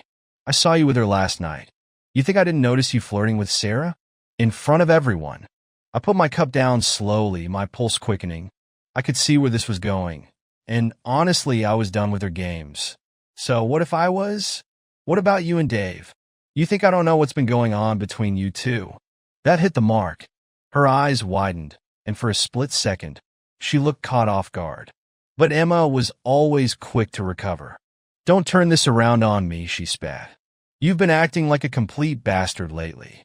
Sneaking around, God knows where. And now, at the gala, you're all over Sarah like you don't give a damn who sees." I could feel the anger rising in me again, but this time, I didn't hold it back. I wasn't going to let her paint me as the villain in this. "I followed you, Emma. I saw you with Dave at that restaurant, laughing, touching like I didn't even exist. You've been having an affair. Don't you dare act like the victim here." Her face went pale, the color draining from her cheeks. For once, she didn't have a quick comeback, didn't try to twist my words. She just stood there, breathing hard, like I'd knocked the wind out of her. "That's different," she said finally, her voice quiet but trembling with anger. "Dave and I, it wasn't like that." "Don't lie to me," I snapped, my voice rising. "You've been sneaking around for weeks, and you think I'm the bad guy because I danced with Sarah? You've been cheating on me, Emma. Don't you get that?" Her eyes filled with tears, but I wasn't sure if it was guilt or just her usual manipulation tactic. Emma knew how to play the part of the victim when it suited her. But this time I wasn't buying it. "I made a mistake," she whispered. "But I never." "Stop," I interrupted, cutting her off. "I don't care if you slept with him or not. You betrayed me. You've been lying to me, and I'm done." Emma looked like she was on the verge of breaking down, but I didn't feel sympathy anymore. I'd given her every chance to come clean, and instead, she tried to gaslight me into thinking I was crazy. I wasn't going to let her twist things around this time. The damage was done. Things at home quickly went from bad to worse after that argument. It didn't take long for Oliver and Lily to notice that something was wrong. Kids are perceptive like that. No matter how much I tried to keep things normal, the tension between me and Emma was impossible to hide. One night, after another fight, this time quieter, but no less brutal, I walked into the hallway and saw Oliver standing there, staring at us with wide eyes. He didn't say anything, just looked between me and Emma like he was trying to figure out what was happening. "Dad," he asked, his voice small and hesitant. "Why are you and Mom always fighting?" I froze, my heart breaking at the sight of him standing there, confused and scared. Lily appeared behind him, clutching her stuffed bunny, looking just as bewildered. I tried to smile, to reassure them, but it felt hollow. "It's okay, Ollie. Sometimes grown-ups argue, but everything's fine." But it wasn't fine. It was far from fine, and I hated that they were getting caught in the middle of it. Emma was already gone, disappearing upstairs without a word, leaving me to deal with the aftermath. I knelt down, pulling both Oliver and Lily into a hug. "I'm sorry, guys. I promise I'm going to figure this out." But what the hell was I going to figure out? I couldn't stand being in the same room as Emma, let alone pretend like everything was okay. And the worst part was, I wasn't even sure what I wanted anymore. Sarah was the only thing keeping me grounded in the middle of all this chaos. Our affair hadn't stopped after that night in the car. In fact, it had only gotten more intense. We met up whenever we could, secretive dinners, stolen moments, always careful not to leave any trace. But as much as I tried to lose myself in the rush of it, the guilt was eating away at me. I was betraying my family. Every time I looked at Oliver or Lily, the weight of what I was doing crushed me a little more. They didn't deserve this. None of it. But every time I tried to break things off with Sarah, I couldn't. It was like I needed her, needed the escape she gave me from the hell my life had become. One night, as we lay tangled together in bed, the guilt finally spilled out. "I don't know if I can keep doing this," I admitted, staring up at the ceiling. "I feel like I'm losing everything." Sarah turned to face me, her expression soft but serious. "You're not losing anything, James. You're gaining your freedom. Emma's been dragging you down for years, and you deserve to be happy." Her words were comforting, but they didn't erase the ache in my chest. "But what about Oliver and Lily? I'm screwing everything up for them." "You're not," Sarah said, her hand resting on my chest. "You're doing what you need to do. Kids are resilient. They'll understand someday." I wanted to believe her. I wanted to believe that what we were doing wasn't selfish, that it was just me taking control of my life. But deep down, I knew it wasn't that simple. I was playing with fire, and sooner or later, everything was going to burn. I knew I couldn't keep avoiding the inevitable. Dave was still a presence in my life, like a dark cloud hanging over everything. And I couldn't shake the feeling that the only way I'd ever get some closure was to confront him directly. I needed to see the man who destroyed my marriage face to face, to expose him for what he was. I wasn't sure if I was doing it for myself, for Emma, or for some misguided sense of justice. But I knew it had to happen. It didn't take much to track him down. Social media made it easy. I messaged him, asking to meet. He probably thought I wanted to discuss something work-related, maybe a project Emma had mentioned. But I had other plans. We met at a park, the kind with kids running around, parents pushing strollers, the smell of fresh-cut grass in the air. It was the last place anyone would expect a confrontation, which was exactly why I chose it. I wanted there to be witnesses. I wanted him to squirm under the public gaze. I saw him before he saw me. Dave stood by the fountain, looking around like he was waiting for an old friend. The arrogance oozing from him, even in casual clothes, made my skin crawl. I approached him, and when he saw me, his smile faltered. "James," he said, trying to sound casual, "didn't expect to see you here. What's this about?" I didn't bother with pleasantries. I got straight to the point. "You know damn well what this is about," I said, my voice low but steady. "You've been screwing my wife." His face froze, and for a moment, I saw the panic flicker behind his eyes. He tried to recover, plastering on that smug grin of his. I don't know what you're talking about. Don't lie to me. I snapped, taking a step closer. I've seen the messages. I've seen the way you look at her. Don't insult my intelligence by pretending you're innocent. By now, people were starting to notice. A few joggers slowed down, and parents nearby gave us curious glances, probably wondering what the hell was going on. But I didn't care. Let them see. Let them hear every word. Look, Dave said, raising his hands defensively. Nothing happened. Emma and we were just talking. She was unhappy, and don't. I growled, cutting him off. I don't want to hear your excuses. I know what happened. I'm here because I want you to look me in the eye and admit it. Admit what you did. His eyes darted around, like he was trying to find an escape, but there was none. Not here. Not in front of everyone. Fine, he muttered finally, his voice barely audible. I screwed up. We had something, but it wasn't serious. My blood boiled at his words.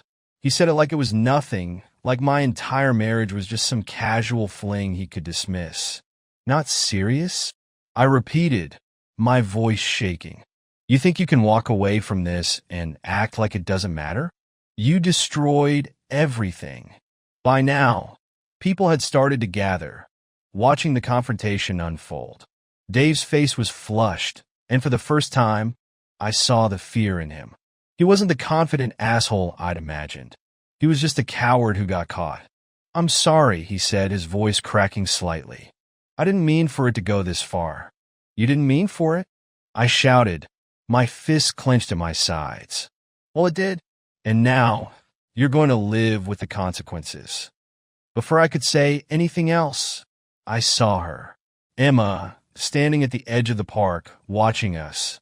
Her face was pale, her eyes wide with shock. She must have known something was going down, and she came to stop it. Too late. We didn't speak on the way home.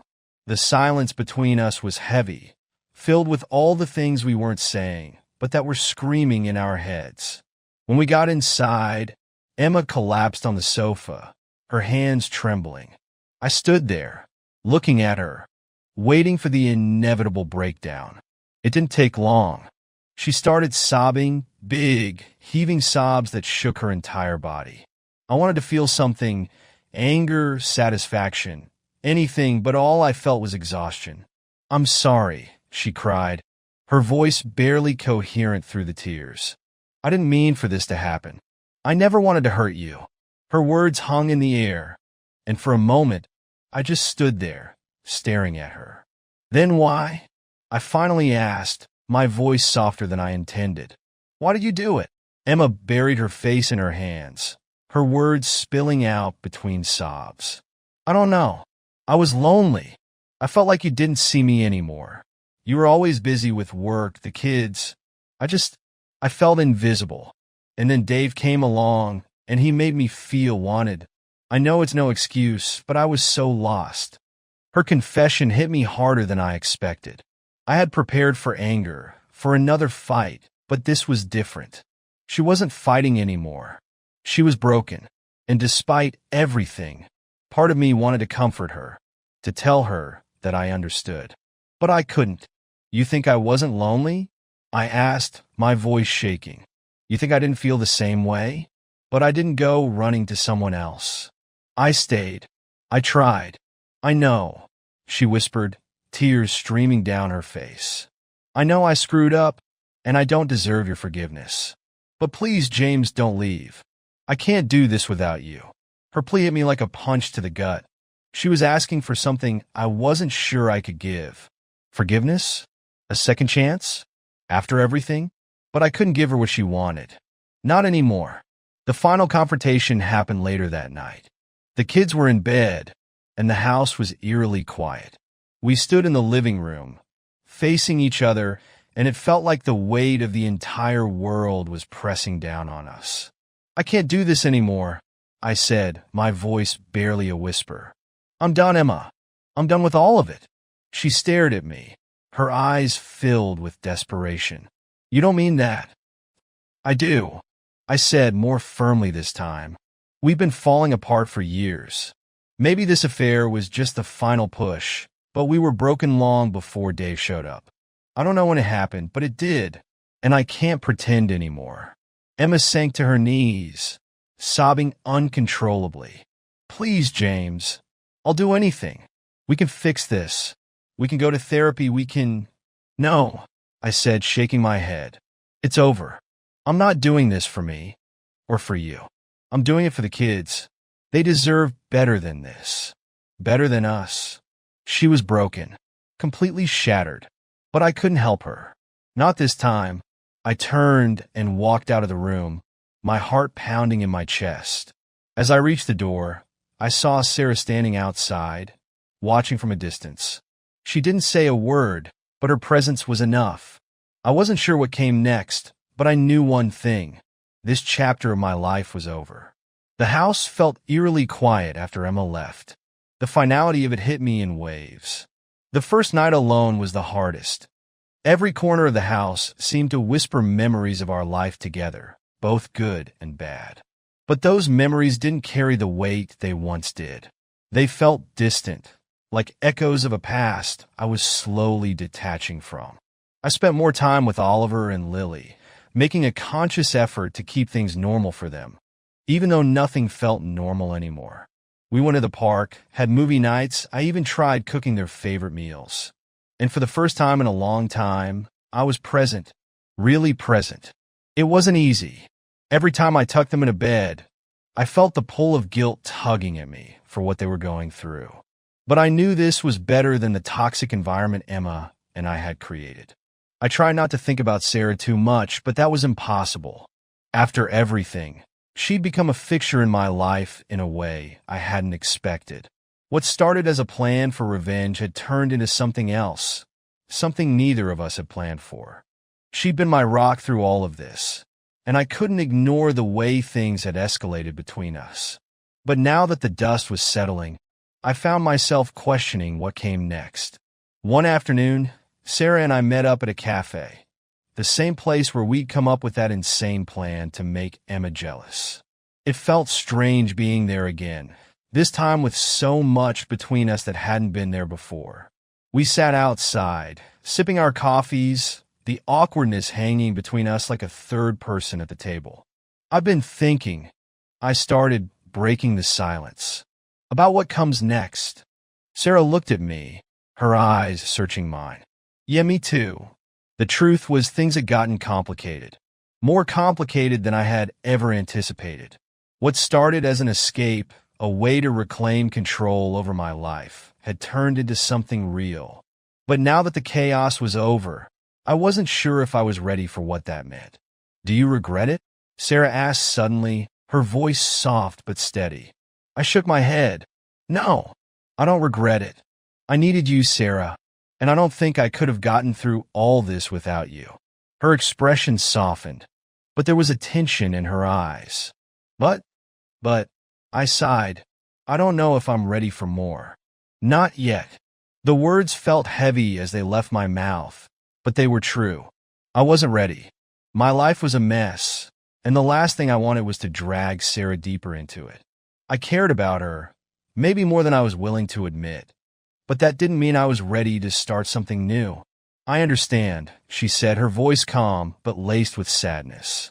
"I didn't expect you to have all the answers right now. But I need to know, is this just about you not being ready? Or is it something more?" I didn't have a good answer for her. Maybe it was a little bit of both. Maybe it was the guilt I felt about moving on too quickly, or maybe it was because I wasn't sure if what we had was real or just something born out of the chaos. "I don't know," I admitted. I need to focus on the kids right now, on rebuilding my life. I don't want to hurt you, Sarah." She nodded, looking down at her cup. "I get it. I really do. But I also don't want to be someone's second choice. I don't want to be the woman you turn to just because you need comfort." The truth in her words stung. She was right. As much as I wanted to deny it, there was a part of me that had been using her to fill the void left by Emma. But Sarah deserved better than that. She deserved more than just being part of my revenge, more than being a crutch while I figured my life out. "I care about you, Sarah. I said quietly. I really do. But I think we both know this wasn't built to last. She looked at me for a long moment, and I could see the disappointment in her eyes. But there was also acceptance. Yeah, she said softly. I think you're right. In the days that followed, I spent a lot of time reflecting. I realized that the person I needed to focus on the most right now wasn't Sarah or even Emma. It was me. I needed to rebuild myself, figure out who I was outside of all the mess that my marriage had become, and I needed to be the father that Oliver and Lily deserved, even if that meant putting everything else on hold. I kept in touch with Sarah, but things between us changed. We both knew it couldn't be the same, not after everything that had happened. We didn't end things in a dramatic way. It wasn't like that. It was a quiet, mutual understanding that what we'd had was born out of circumstance, not something that could sustain a real relationship. There was a peace in that realization. For the first time in months, maybe even years, I felt like I could breathe again. I wasn't tied down by the weight of my failing marriage or the guilt of the affair. I was free to focus on what mattered, healing and being there for my kids. One evening, as I sat with Oliver and Lily, watching a movie they'd picked out, I realized that this was what mattered. This was where I needed to be. It wasn't about revenge or proving something to Emma anymore. It wasn't even about finding someone new.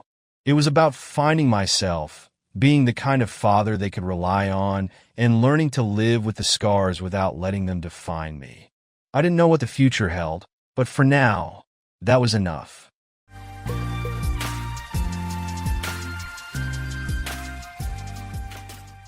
Morning light filtered through the curtains, and the remnants of a relentless headache forced me out of bed. I stumbled into the bathroom, swallowing 2 aspirin and bracing myself by the sink, hoping my queasy stomach would settle. I'm Ron Jameson, and yesterday turned my world upside down. After a long day at work, I walked into our home, unaware of the emotional wreckage waiting for me. Chrissy, my wife, looked at me with a mixture of love and sadness. She confessed she had been involved with another man for the past year. She described their relationship as a lifeline for him, a man shattered by a car accident that claimed his wife's life while he escaped unscathed. Chrissy explained how she tried to mend his broken spirit, how their connection deepened into love, and eventually, physical intimacy. She assured me her feelings for me hadn't changed and promised she would come back when this man no longer needed her.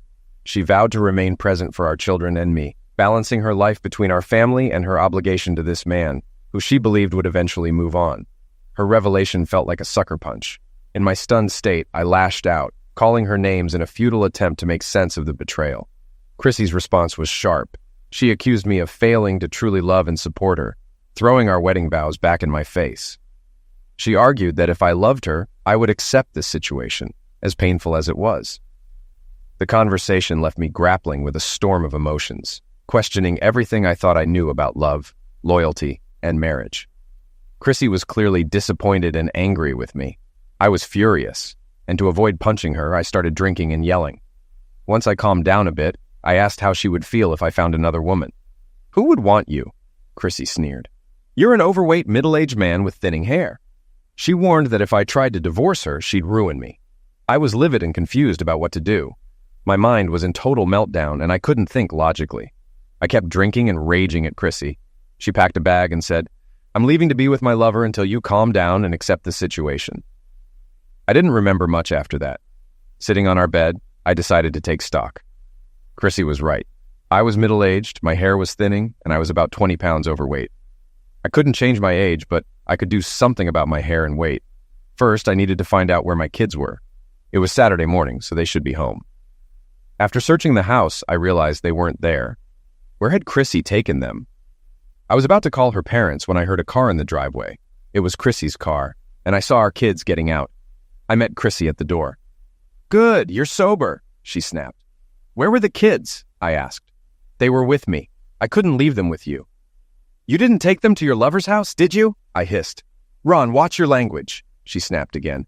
"They were already there. My friend is kind, unlike you yesterday. I wouldn't dare leave them with you." "Fair point," I admitted. "But why didn't you take the kids to your parents' place?" "They weren't home," Chrissy said as she went upstairs. I followed her. Are you here to stay or going back to your lover? Oh, Ron, stop being childish. I've told you how things are going to be. I won't argue about it. The discussion is over. Accept it or don't. Even though you're acting like an idiot, I still love you. When he no longer needs me, I'll be back full time. So what do we do now? I struggled to stay calm. Right now, I'm packing a few things to spend a few days with my friend until you cool down and accept the situation. What about the kids? I hoped to shame her into staying, but it didn't work. If you don't want to watch them, call my parents. They will. Chrissy packed another bag and left, leaving my head ready to explode.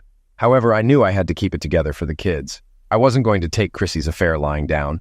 No self-respecting man would. After Chrissy left, I checked on the kids and asked if they had any homework.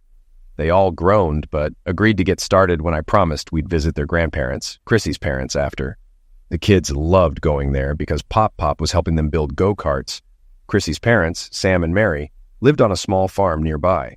Sam, a retired tinkerer, had a large workshop where they worked on the go-karts. Sometimes I'd help too, being a certified mechanic at the local Ford dealership. I wanted to talk to Chrissy's parents to see if they knew about her boyfriend and get their advice. I had always had a great relationship with them and considered them my surrogate parents, since mine lived far away. However, I was worried they might side with Chrissy. I checked that the kids were doing their homework, and it struck me how much they meant to me. Ron, the oldest at 16, was a football player, but not big enough for a college scholarship. Sally, 15, was a typical teenager and a great student. Kyle, the youngest at 11, was a joyful accident and a happy-go-lucky child. While the kids worked, I made coffee and started a list of things to do. I called my boss, Bob Clarkson, to fill him in on my situation. I had worked at the dealership since it opened 23 years ago, and Bob had been my boss for 15 years. He was sympathetic, having seen his son go through a messy divorce where his ex-wife made false accusations against him. "Damn," I said. "She is one cold witch." "Tell me about it," Bob said bitterly. "For a week we expected the police to arrest Gary. These accusations are devastating and hard to disprove. The police get scared every time a woman accuses a man. The only thing that saved Gary was his ex-mother-in-law. When Carol told her mother that Gary maltreated her granddaughter, she thought it would ruin him. Bev, known for being ruthless but fair, immediately took her granddaughter to the doctor to see if she had been maltreated. The doctor confirmed she had not. Bev went to the police and threatened to testify against her daughter if they pursued charges. She also warned Carol that she would expose her pills problems, leading to her losing custody. "God bless Bev," I said, shocked at what women could do to get their way. "Amen to that," Bob replied. "If there's anything I can do to help you, let me know. If it's within my power, I'll make it happen." I asked for the next week off, using my personal days and vacation time. Bob agreed and even offered more time if needed. "There is something else," I said. "I need a good divorce lawyer." "That's easy," Bob said. "Use the attorney my son used. He cleaned Carol's clock. Gary got primary custody, kept the house, and Carol has to pay child support. His name is Dwight Tucker. I think I have his number. The messier my son's divorce got, the more I heard Tucker's name in my sleep." Bob found Dwight Tucker's card after about a minute. I called his office, not expecting anyone to answer on a Saturday, but luck was with me. Not only was Mr. Tucker there, but his secretary told me he had a cancellation and could see me if I arrived in 30 minutes. I told the kids I had to go out for an hour and to behave. I drove to Mr. Tucker's office and made it in 20 minutes. Dwight Tucker, a good-looking man in his early or mid-30s with deep blue eyes and a welcoming smile, greeted me. I was sure he scored points with lady jurors.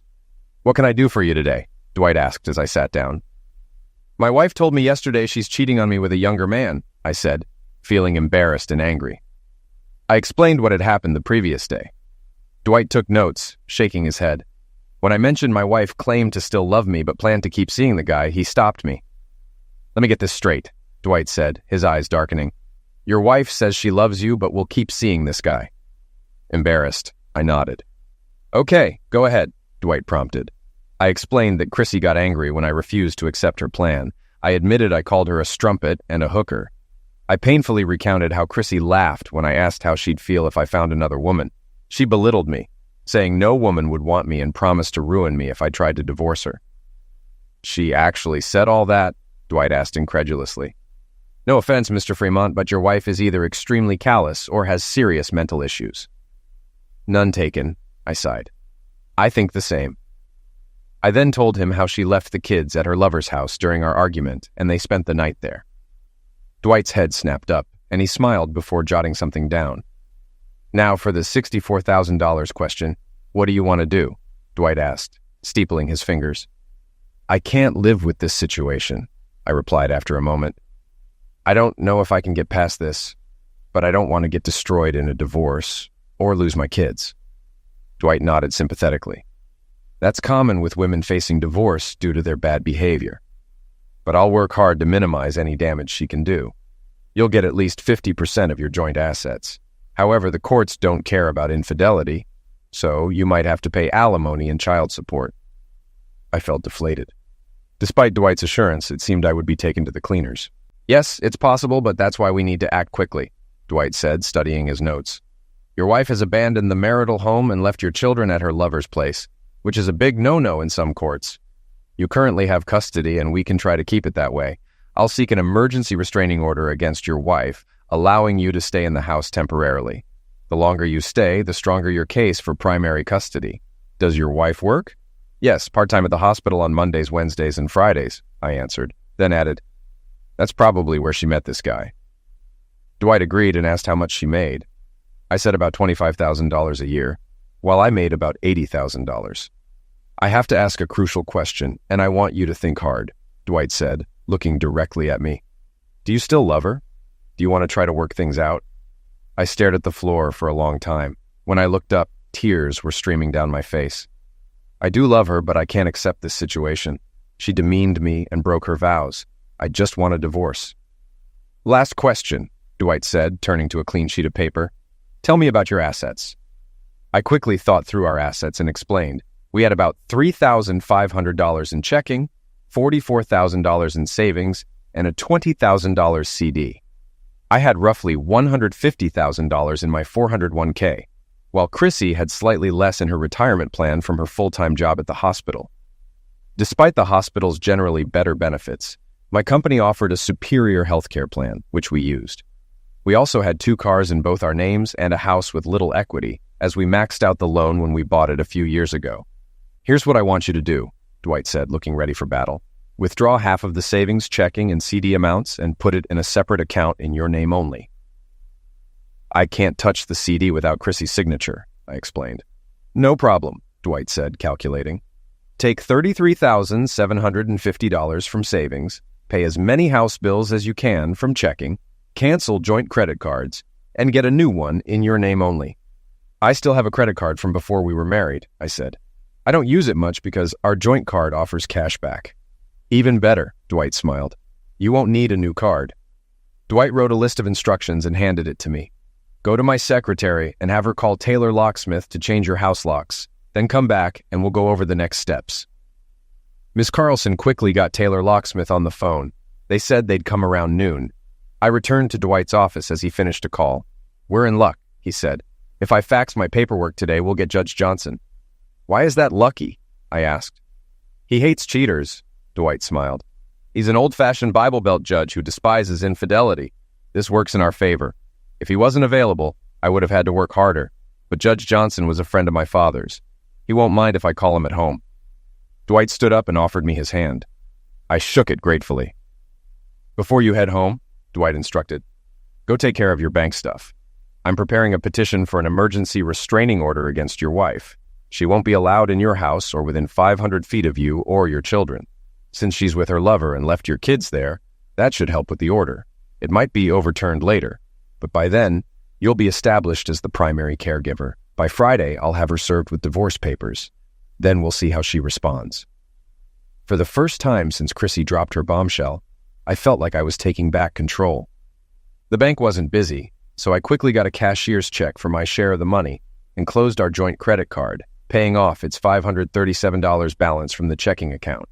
I also paid the mortgage 2 months ahead, which used up another $2,600. With the cashier's check in hand, I went to another bank and opened accounts in my name only. When I got home, the kids were watching TV. I loaded them into the car and drove to my in-laws. Sam waved from his workshop as the kids ran to him. Inside, Mary greeted me with a kiss. A minute later, Sam joined us. I have something hard to say, I began. Chrissy is having an affair and I'm filing for a divorce. I don't believe you, Sam said sharply. What proof do you have? She told me, I replied softly, tears sliding down my face. Just then, the kids came in. Please stay outside for a few minutes, I told them. Why, Ron? Ron asked. Because I said so, I said more sharply than I intended. Ron saw my tears and immediately pushed his siblings back out. She told you? Mary asked in disbelief. Yes, I said firmly. I recounted the previous evening, including Chrissy's threats and insults. They were shocked and Sam was angry. I still don't believe it. I'm going to call her and put it on speakerphone. Sam dialed Chrissy and put the phone on the coffee table. Hey, Daddy, Chrissy answered brightly. What can I do for you? Ron is here, Sam said. Are you having an affair? After a long pause, Chrissy demanded, What did he say? He said you're having lovemaking with another man and that you love him. It's complicated, Daddy, she pleaded. I'm trying to help this man who's suffered a terrible tragedy. Sam's face turned red. Are you having lovemaking with him or not? We've had lovemaking, but I still love Ron. I can't abandon this man right now. I love him too. I was stunned. Chrissy had always been a daddy's girl, and I assumed Sam would make excuses for her. Chrissy, Sam's voice was strangled. I never thought my daughter would become an immoral woman. Daddy, please, Chrissy pleaded, but Sam hung up. Moments later, the phone rang again. Mary moved to answer it. Leave it alone, Sam commanded, but Mary grabbed it anyway. Sam snatched the phone from her hand and threw it against the fireplace.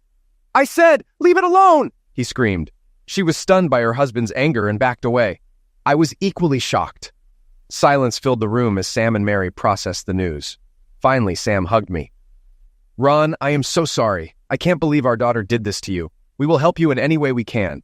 Mary will talk to her later and let you know how it goes. Right now, I'm too angry to speak with her. I had to leave to meet the locksmith. After herding the kids into the car, I hugged Sam and Mary and invited them for dinner to discuss more. On the way home, Sally burst into tears. Are you and Mom getting a divorce? Where did you hear that? I asked. From me, Ron said defiantly. I snuck back in and listened. I sighed, realizing they deserved to know. But how to tell them without causing too much damage? Damn Chrissy. She hadn't thought about the kids when she was with her new man. Yes, it looks like your mother and I will be getting a divorce, I said softly. But why? Kyle cried. Your mother has fallen in love with another man, I explained. You mean she's having lovemaking with another man? Sally said through tears. I hate her. She's a total witch. Sally, don't say that about your mother, I admonished, though I felt the same way. The locks were changed just in time. 10 minutes later, Chrissy came roaring into the driveway. You told my parents, didn't you? I'm sure you called me a strumpet and a hooker, Chrissy screamed.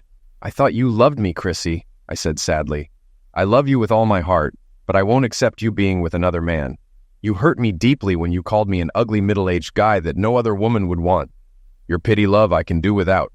You also threatened to ruin me. How can you say you love me? If you truly believe what you're doing is right, it shouldn't matter that your parents know. Chrissy looked stricken. Okay, I'm sorry, I didn't mean those things, she tried to apologize. I was just angry because you called me a strumpet and a hooker. You promised to love, honor, and cherish me. Shame on you. If you loved me, you'd accept the situation. I'm not leaving you for him. I just love him too, and I'm trying to help him. He's younger and will eventually move on. Chrissy, I said, shaking my head, if you're going to quote our vows, remember you promised to forsake all others. A married woman doesn't sleep with young men just because they're hurting. I've accepted that you are damaged goods, and I don't want you in my life anymore. Accept it or don't. That's your choice. Chrissy turned red and seemed uncertain, but then her eyes narrowed with renewed arrogance. She was breathing hard, clearly trying to figure out her next argument. At that moment, I wished I didn't love her, but I still did. Deeply. Ron, Chrissy said in a tone she used with the children, stop being an idiot. I'm your wife, I love you, and I will come back to you when this man is well again. I was so sad, but my love for her had turned to pure hatred. No, Chrissy, I don't know you. My wife was loving and faithful. You, I don't recognize. For all I know, this is just one of many affairs. I can't trust you anymore.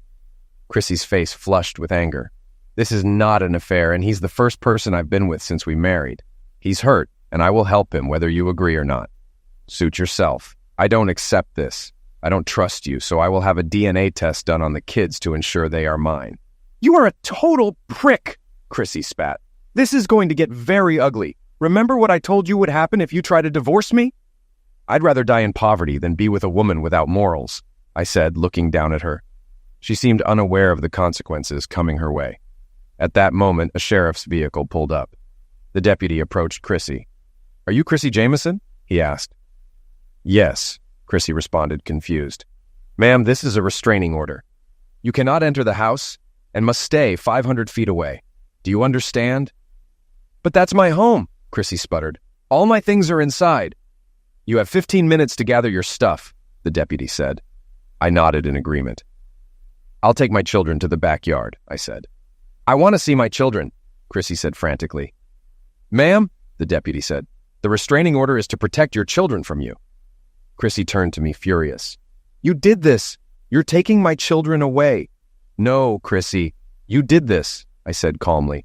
"You abandoned our house and left our children unattended at your lover's place."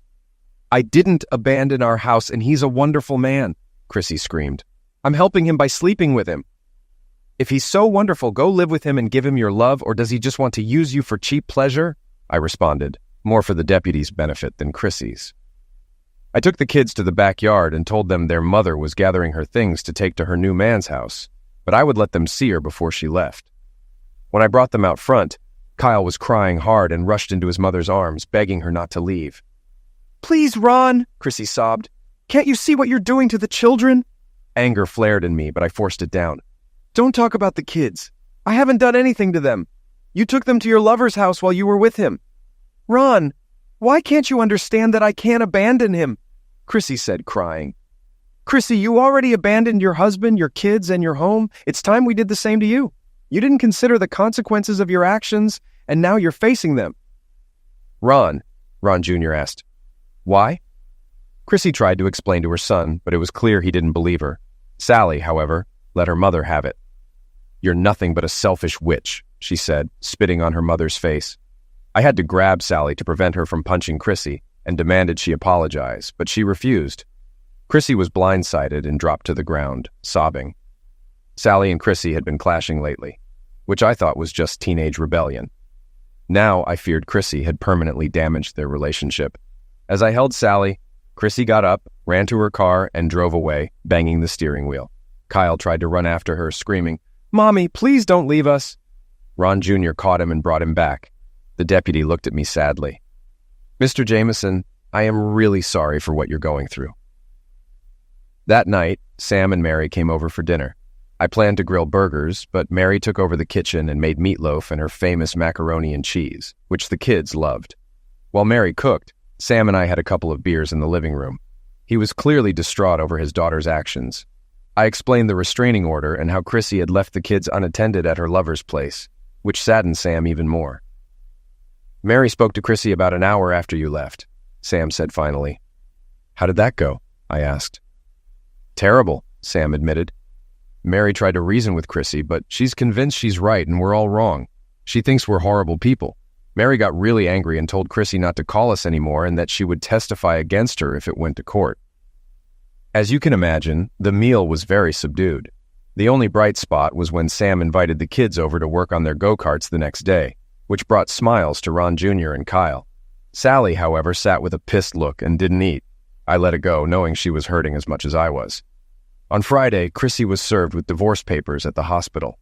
Friends there told me she lost it, swearing at the process server and vowing to ruin me. She was sent home, or rather to her lover's house. Chrissy hired a lawyer, Amber Wright, whom Dwight knew. He said she wasn't as good as she thought. Amber tried to rescind the restraining order, but Judge Johnson only modified it, allowing Chrissy supervised visits at the house without her boyfriend present. He warned her that any violation would end her visitation rights. Chrissy was initially happy, but her joy faded when the judge ordered her to pay child support, forcing her to go back to work full-time. Despite her blow-up at the hospital, they would likely take her back due to the nursing shortage and her skills. After the hearing, the DNA results arrived. It took me almost half a day to open the envelope. When I did, I was filled with happiness. My kids were truly mine. I reread the report several times to reassure myself. I realized I would love my kids no matter what the results had been. Even if Chrissy left her lover and came home, I wouldn't forgive her. She was a bad influence and needed to be kept away from the kids. I used all my personal days and vacation time to stay with the kids. When that ran out, Chrissy's parents helped. Sam and Mary refused to talk to Chrissy until she came to her senses. After a week of multiple daily calls, Sam blocked her number. The visitation schedule was left for Chrissy and me to work out, which meant our attorneys communicated our wishes. We agreed that Chrissy could visit on Monday, Wednesday, and Friday between 6 and 7 in the evening. Mary volunteered to supervise, but I insisted on being there for the first visit to set clear rules. On the first Monday, Chrissy arrived in a car I didn't recognize, likely her lover's. She approached the house nervously and smiled tentatively. "Hello, Ron. How are you? Mother, it's good to see you." "Chrissy, you have to leave," I snapped. "The judge said your lover can't be within 500 feet of this house." Horror spread over her face. But he was just dropping me off." "Are you brain dead?" I was furious. "The judge was clear. No lover here. Tell him to leave now and I won't tell the judge." Chrissy nodded quickly and went back to the car. I walked out and copied the license plate number, then returned to the porch as the car drove off. "Okay, he'll pick me up later," Chrissy said defiantly. "Tell him to meet you down the street. I don't want him near the house." Chrissy's face filled with anger. "Ron, I'm tired of how you're treating me. You didn't have to steal money from our checking account or cancel my credit card." "Chrissy, I didn't steal anything. The money was used to pay off the credit card and make 2 mortgage payments. I wanted to ensure the kids had a place to stay while we sorted things out. As for canceling the credit card, I didn't want to be stuck with any expenses you might charge while with your lover." Chrissy's face flushed with anger and arrogance. "This is not an affair and he isn't my lover. You're being an prick." Before I could respond, Mary stepped forward and slapped Chrissy across the face. Both Chrissy and I were stunned as she stepped back, bewildered, staring at her mother. "Chrissy, if you ever disrespect Ron again, I will tear that dress off you and slap your bum red. If you want to see the kids in the living room, I'll talk to Ron first and then join you. Be warned. If you say or do anything wrong, I will throw you out of this house." Chrissy nodded meekly and went inside. "Ron, I apologize for my brain-dead daughter," Mary said sympathetically. "Thanks for sticking up for me," I said gratefully, and then I left. 2 weeks later, the restraining order was lifted, as Dwight had mentioned. By then, I was established as the primary caregiver and allowed to stay in the house. Chrissy continued seeing her lover, so her child support remained. She could have unsupervised visits with the kids in public, but couldn't take them to her lover's house or have him present. After 4 months of delays, our first court date to finalize the divorce arrived. Before the attorneys spoke, Judge Johnson asked if we had attended counseling. The attorneys admitted we hadn't, so the judge ordered 8 sessions of marital counseling. Neither Chrissy nor I opposed. I thought they were a waste of time, but didn't want to anger the judge. Chrissy seemed to believe she could convince me or the therapist that her actions were justified. The first session with therapist Ann Patterson was as I expected. Chrissy spent most of the hour explaining that what she was doing was the Christian thing to do. Ann looked shocked by Chrissy's arrogance. In the second week, Ann gently questioned Chrissy's arguments, asking if it would be fair if I started having lovemaking with another woman. I cringed, expecting an attack on my manhood, but this time, it didn't happen. Chrissy didn't answer right away, but I didn't care. During the drawn-out divorce, I made some changes. When the woman you love tells you you're not good enough, you want to prove her wrong. So I had hair transplant surgery. It cost about $4,000, and I debated it, not wanting to face teasing. But since I was still on vacation, I went for it. My hair was buzz cut, then plugs from the back were planted in the front. I stayed home for the first week, telling the kids it was a minor medical procedure. After 10 days, I looked like my old self, and my hair grew longer each week. After healing, I started exercising and running. Initially, I could only run half a mile, but eventually, I could run 10. I also joined a gym and changed our meals to healthier options. The kids complained at first, missing fast food, cookies, ice cream, and pizza. I found fun, healthy recipes online, and while some didn't turn out great, we laughed, scrapped them, and made sandwiches. Cooking together became a family activity. Despite the pain from Chrissy's betrayal, I began feeling better about myself. On my first day back at work, I got an ego boost. The receptionist, Trudy, gave me a strange look, but didn't tease me about my new hair. "Welcome back, Ron," she chirped. Then her eyes began examining me. "There's something different about you." I blushed a bit. "Oh, I've been on a diet. I've lost 18 pounds. I'm aiming to lose another 5. She laughed and nodded. "Well, it really suits you.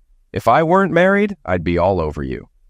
"Thanks for the ego boost, but according to my wife, I'm just a middle-aged man with no lovemaking appeal.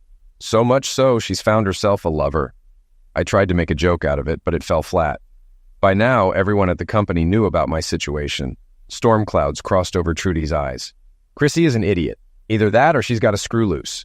You're a great guy, Ron, and plenty of women would be thrilled to have you. Don't let Chrissy get in your head. That was the best boost I'd gotten in months. Suddenly, I didn't feel like such a loser. I snapped back to the present when Anne asked my wife again, "Chrissy, how would you feel if Ron came home and told you he was sleeping with another woman?" As I mentioned, I was waiting for Chrissy to attack my manhood. But she didn't. I did see her eyeing me during our first meeting. I guess she could no longer say that I had thinning hair and was overweight. That was another boost to my ego. Anyway, I just sat in my chair and waited as Chrissy seemed to think about what to say. She couldn't very well say that I couldn't have another woman if she had another man. "I guess if he was trying to help that woman get over some tragedy," she said with arrogance, "I would be okay with it. What if he told you that he loved this woman and that the lovemaking was very good?" "Again, I would accept it," Chrissy insisted. "However, he would have to assure me that the children and I would be taken care of." The session continued like that, with Anne trying to get Chrissy to see that her position was really ridiculous. But Chrissy refused to budge. As I feared, these sessions were just a waste of time. Chrissy was just going to use them to try to convince me that she was right. That was never going to happen. And as it was, the initial shock of what Chrissy was doing had begun to wear off. It's a funny thing about love. If it isn't nurtured, it begins to die. By the third week, something had changed. Chrissy came into the session much subdued and said little. Mostly, she just listened. Whatever had changed, it had set Chrissy back a bit. Maybe she wasn't as arrogant now because Anne was calmly and compassionately challenging her premise at every point. I also saw Chrissy checking me out when she didn't think I'd notice. I continued to work out and lost a few more pounds. I'd even begun doing a lot of yard work, which had given me a great tan. A couple of months before the therapy sessions had been ordered, I made another change. I was becoming dissatisfied with my job. Oh, I loved fixing cars, and not just the engines. I got tremendous satisfaction from doing body work. I'd been fixing up old cars since I was 14 years old. I could do it all now. I saw owning my own business as a way to spend more time with my kids. I talked it over with Sam, and he agreed to help me. I wanted to set up my own shop and start building a business. But I couldn't just quit my job and do it. I didn't have the money to sustain us until the business took off. We'd starve before I could make a go of it. However, since Sam's farm was also in an industrial zone, he agreed to let me start my business in his workshop. Actually, Sam's tinkering shop had once been a barn for horses that he had converted. There was plenty of space for Sam and me if I got the business established. Sam agreed to lease me a piece of land on the road to build my own building. I spent time at work studying how they had things set up. The dealership was basically set up to handle a higher volume than I was anticipating. They did a little body work at the dealership, but much of it was subbed out. With this in mind, I scaled down what I needed in terms of tools and equipment. One thing for sure, I'd need to build a paint booth. Sam was not only okay with that, but actually helped me construct it. I spent the savings I had liberated from our joint savings plus a small loan from Sam to finance the venture. I started part-time, mostly on weekends and evenings. It was fun, and the kids would come out many times to watch or even help. I really enjoyed teaching Ron Jr. how to do things. Even Sally got her hands dirty and loved to tell her girlfriends how she helped change out an engine or help paint a Corvette. That also made her more interesting to the boys at school. I got business by word of mouth, and soon I was wondering if I shouldn't strike out full-time. That decision actually came to a head when I was told that they needed me to work over the weekend to get some backed-up workout. I couldn't do it because I had customers of my own that I needed to take care of. I figured I was going to get fired when I went in to tell Bob that I couldn't work because I had my own business obligations. "Got a minute, Bob?" I asked, poking my head into his office. "Sure, Ron." He waved me in. "I'm glad you're working this weekend. We've got 44 cars coming in on Friday that need to be thoroughly checked and prepped. We have to get them out by the end of the month." I winced slightly at that. Most people don't realize that factories offer special incentives to dealerships. If they sell a certain number of cars in a month, they get a discount off the invoice. For example, the factory might say if you sell 300 vehicles this month, we'll take $150 off your cost. That's a $45000 saving. But if the dealership sells only 299, they get nothing. This was crucial for the dealership. "That's just it, Bob," I said, feeling sweat trickle down my back. I can't work this weekend. I've kind of started my own business on weekends and I've got commitments. I'm sorry, Ron, Bob said curtly, but if you can't work this weekend, I may have to let you go. I understand, Bob, I said resignedly. I just hope there are no hard feelings. I've been trying to build up a business of my own. I want to spend more time with my kids and make some extra money for their college funds. I'll clean out my locker. I hate to lose you, Ron, Bob said sadly. Tell me about your business. Where are you located and what kind of jobs are you doing? I explained that I had set up my operation on my father-in-law's property and described the equipment and tools I had. I was set up to do almost any kind of car repairs, including bodywork. Go get yourself a cup of coffee and then come back here, Bob said, reaching for his phone. I didn't want any coffee, so I went to my locker and put my things in a box. Losing this job meant it was going to be tough for a while. The kids would have to be put on Chrissy's health insurance plan as I had taken her off mine. Still, I was confident I could make it. I was turning away almost as much business as I was taking in. Bob motioned me into his office when he saw me coming down the hall. I've got a deal for you, Ron, he said excitedly. If you work this weekend, we'll reimburse you for any money you lose because your customers are unhappy. No, I shook my head. I couldn't do that to my customers. Hold on. I'm not done, Bob said, sliding a piece of paper across the desk. It was an independent contractor's agreement. I really need you this weekend. I also think you can convince your customers to wait a few days. If you can do that and your shop passes our inspection, we'll hire you as an independent contractor to do some of our body work. I was stunned, but took the deal. After that weekend, I was basically working full-time at my business. Occasionally, I would go into the dealership if they had a problem and I wasn't busy. Also, Sam started helping me part-time and Mary agreed to do my books. I was now making more money than I ever had working for the dealership. The only thing still messed up in my life was my marriage, and after the 4th counseling session, I wanted to end them.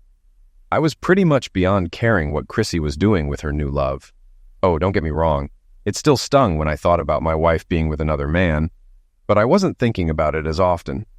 In our 5th session, I decided to go on the offensive. I figured if I attacked Chrissy hard enough, she might choose to end these useless sessions. I decided to confront her on the most hurtful things she had said, that I was too ugly to attract another woman. When Anne asked if I had anything to say, I lit into Chrissy. Chrissy, I've decided that you're not only selfish, but also very nasty. How dare you tell the man you supposedly love that he's an ugly middle-aged man no woman would ever want? You hurt me in a way that I don't think I'll ever get over. Oh God, Ron, I'm so sorry, she sobbed. I'm so ashamed I ever said that. If I could take it back, I would. I do love you. Just not enough to give up your lover. Keep your sorries to yourself. You'll need them more than I do, I snapped back. Chrissy burst into uncontrollable sobbing. No matter what Anne or I said, we couldn't calm her down. Eventually, Anne called an end to the session but gave us homework to do before the next one. I wasn't looking forward to it because I figured these sessions were a total waste of time. The homework was to answer a series of questions. Some made sense, like how was our relationship with our parents? How was our bed life? Some questions didn't make sense to me, like what my favorite food and drink were or what kind of vehicle I drove. But one question really made me sit back and think. It was, if I could change one thing, what would it be? I'd been working on the questionnaire the night after the last session, but put it away after I read that question. I wanted to think about it for a bit. The next day, I finally wrote that I wished I had been a better husband, so my wife wouldn't have stopped loving me. We handed in our papers at the next session, but Anne didn't even look at them. Instead, she started by asking if we had any questions or if there was something we'd like to discuss. I'd like to ask Chrissy a question, I said immediately. Anne nodded at me, and I turned to face my estranged wife. Chrissy, I don't see that we're getting anywhere with these sessions. You've made it clear that you're not going to leave your friend Bruce Hartman, and that leaves no chance for reconciliation. Why don't we just stop this and get the divorce done? How do you know his name? Chrissy asked in shock. That first time you came over to visit the kids, I got his license number. After that, it wasn't hard to find out his name, but it doesn't really matter. I have no interest in getting back at him or even talking to him. I just don't care anymore. I want to move on. Chrissy looked up at me with the saddest eyes I think I've ever seen. I hated seeing her in pain, and I wanted to go over and hug her, but I knew that wouldn't solve anything. So I continued. I know your lawyer hasn't been happy with the settlement I've offered so far. Well, I've told my attorney to offer some alternatives. I'm willing to give you more visitation with the kids. I'm also offering to pay you $1,000 a month in alimony for 3 years. I just want you out at any cost." I watched Chrissy for a reaction, but all I saw was terrible sadness. She had made it perfectly clear that she wasn't going to stop seeing the guy, and I couldn't and wouldn't accept my wife having lovemaking with another man. For the life of me, I just didn't understand how she could possibly think that I would live with a situation like that. At this point, it didn't matter. I just wanted out. I decided to push to end this farce. I know that what you said about me was partially true. It did hurt like hell when you said it, and I did tell you that I didn't think I'd ever get over that. But as time goes on, I realize that I am getting over it. Anyway, as you can see, I've tried to fix myself up. I don't think that I'm the man you thought so little of when you took up with Bruce. I've also started dating. After we're divorced, you can take care of your gentleman friend for as long as you want. But I think it's time to end this, if for no other reason than so you can start to rebuild a relationship with your kids. With that, Chrissy burst into tears and fled the room. Anne looked as stunned as I was. Finally, Anne composed herself and told me that she wanted to see Chrissy by herself for the next session, and then me alone for the last session. With a sigh, I agreed. When Chrissy unloaded all this on me, I was furious and filled with hate. But now, months after the fact, I was just worn out. I could see the pain this whole thing was inflicting on not only me, but Chrissy, her parents, and most of all, our children. I wanted that to stop. I also was no longer furious that Chrissy was having lovemaking with some guy. When I arrived for my final meeting with Anne, I was not only happy that Chrissy wasn't there, but also glad that this would be the end of the counseling. "Ron, I want to commend you for your restraint through all these sessions," Anne began. "I know this entire situation has been unbelievably painful for you. After meeting with Chrissy last week, I think I finally understand what happened to your wife." I was now sitting on the edge of my chair. Finally, maybe I would learn why Chrissy decided to destroy our marriage. "Do you remember the homework I gave you?" she asked. I just nodded. I had forgotten about it and figured it had been of little value in these counseling sessions. "The way you both answered one particular question surprised me," Anne said as she pulled 2 pieces of paper from her folder. "The question was, if you could change one thing, what would it be? Do you remember that?" I nodded. "You answered that you wished you could have been a better husband so that your wife wouldn't have stopped loving you." When Chrissy heard that, she broke down and cried harder than ever. It took me quite a while to calm her down. I didn't know what to think, say, or do, so I just sat there. "Ron, your wife never stopped loving you." "Yeah, that's why she continues sleeping with Bruce, because she loved me so much," I said sarcastically. Anne gave me a disapproving look, but then sighed. "Ron, what I discovered about Chrissy was that she was going through a severe midlife crisis. As the children were getting older, Chrissy felt her life slipping away from her. She is, and I suspect she has always been, a warm and caring person. Somewhere along the line, she found Bruce, who needed her terribly. She confused her desire to be young again and Bruce's terrible need for forgiveness over his wife's pass away for love. "That doesn't change anything," I protested. "She's still sleeping with Bruce." "Actually, no, she's not, Ron." "Really? This was news to me. Then why didn't Chrissy tell me?" Anne sighed. "I know this isn't going to change your feelings at this point, but you need to know the whole truth. Bruce left town the same day you told Chrissy you were going to start dating and just wanted to get on with the divorce. She figured she had already lost you." I thought about it, but Anne was right. It didn't change my mind. Too much had happened to go back. I had my life on track now, and I wanted to move forward. I could never trust Chrissy again, and I didn't want to live like that. Most importantly, I wanted the kids to start bonding with their mother again. Sally's grades had slipped badly since this mess began, and she was still angry at her mother. Kyle had become sullen, withdrawn, and was acting out in school. This was perhaps the worst consequence of Chrissy's actions. Kyle was no longer the happy-go-lucky kid he once was.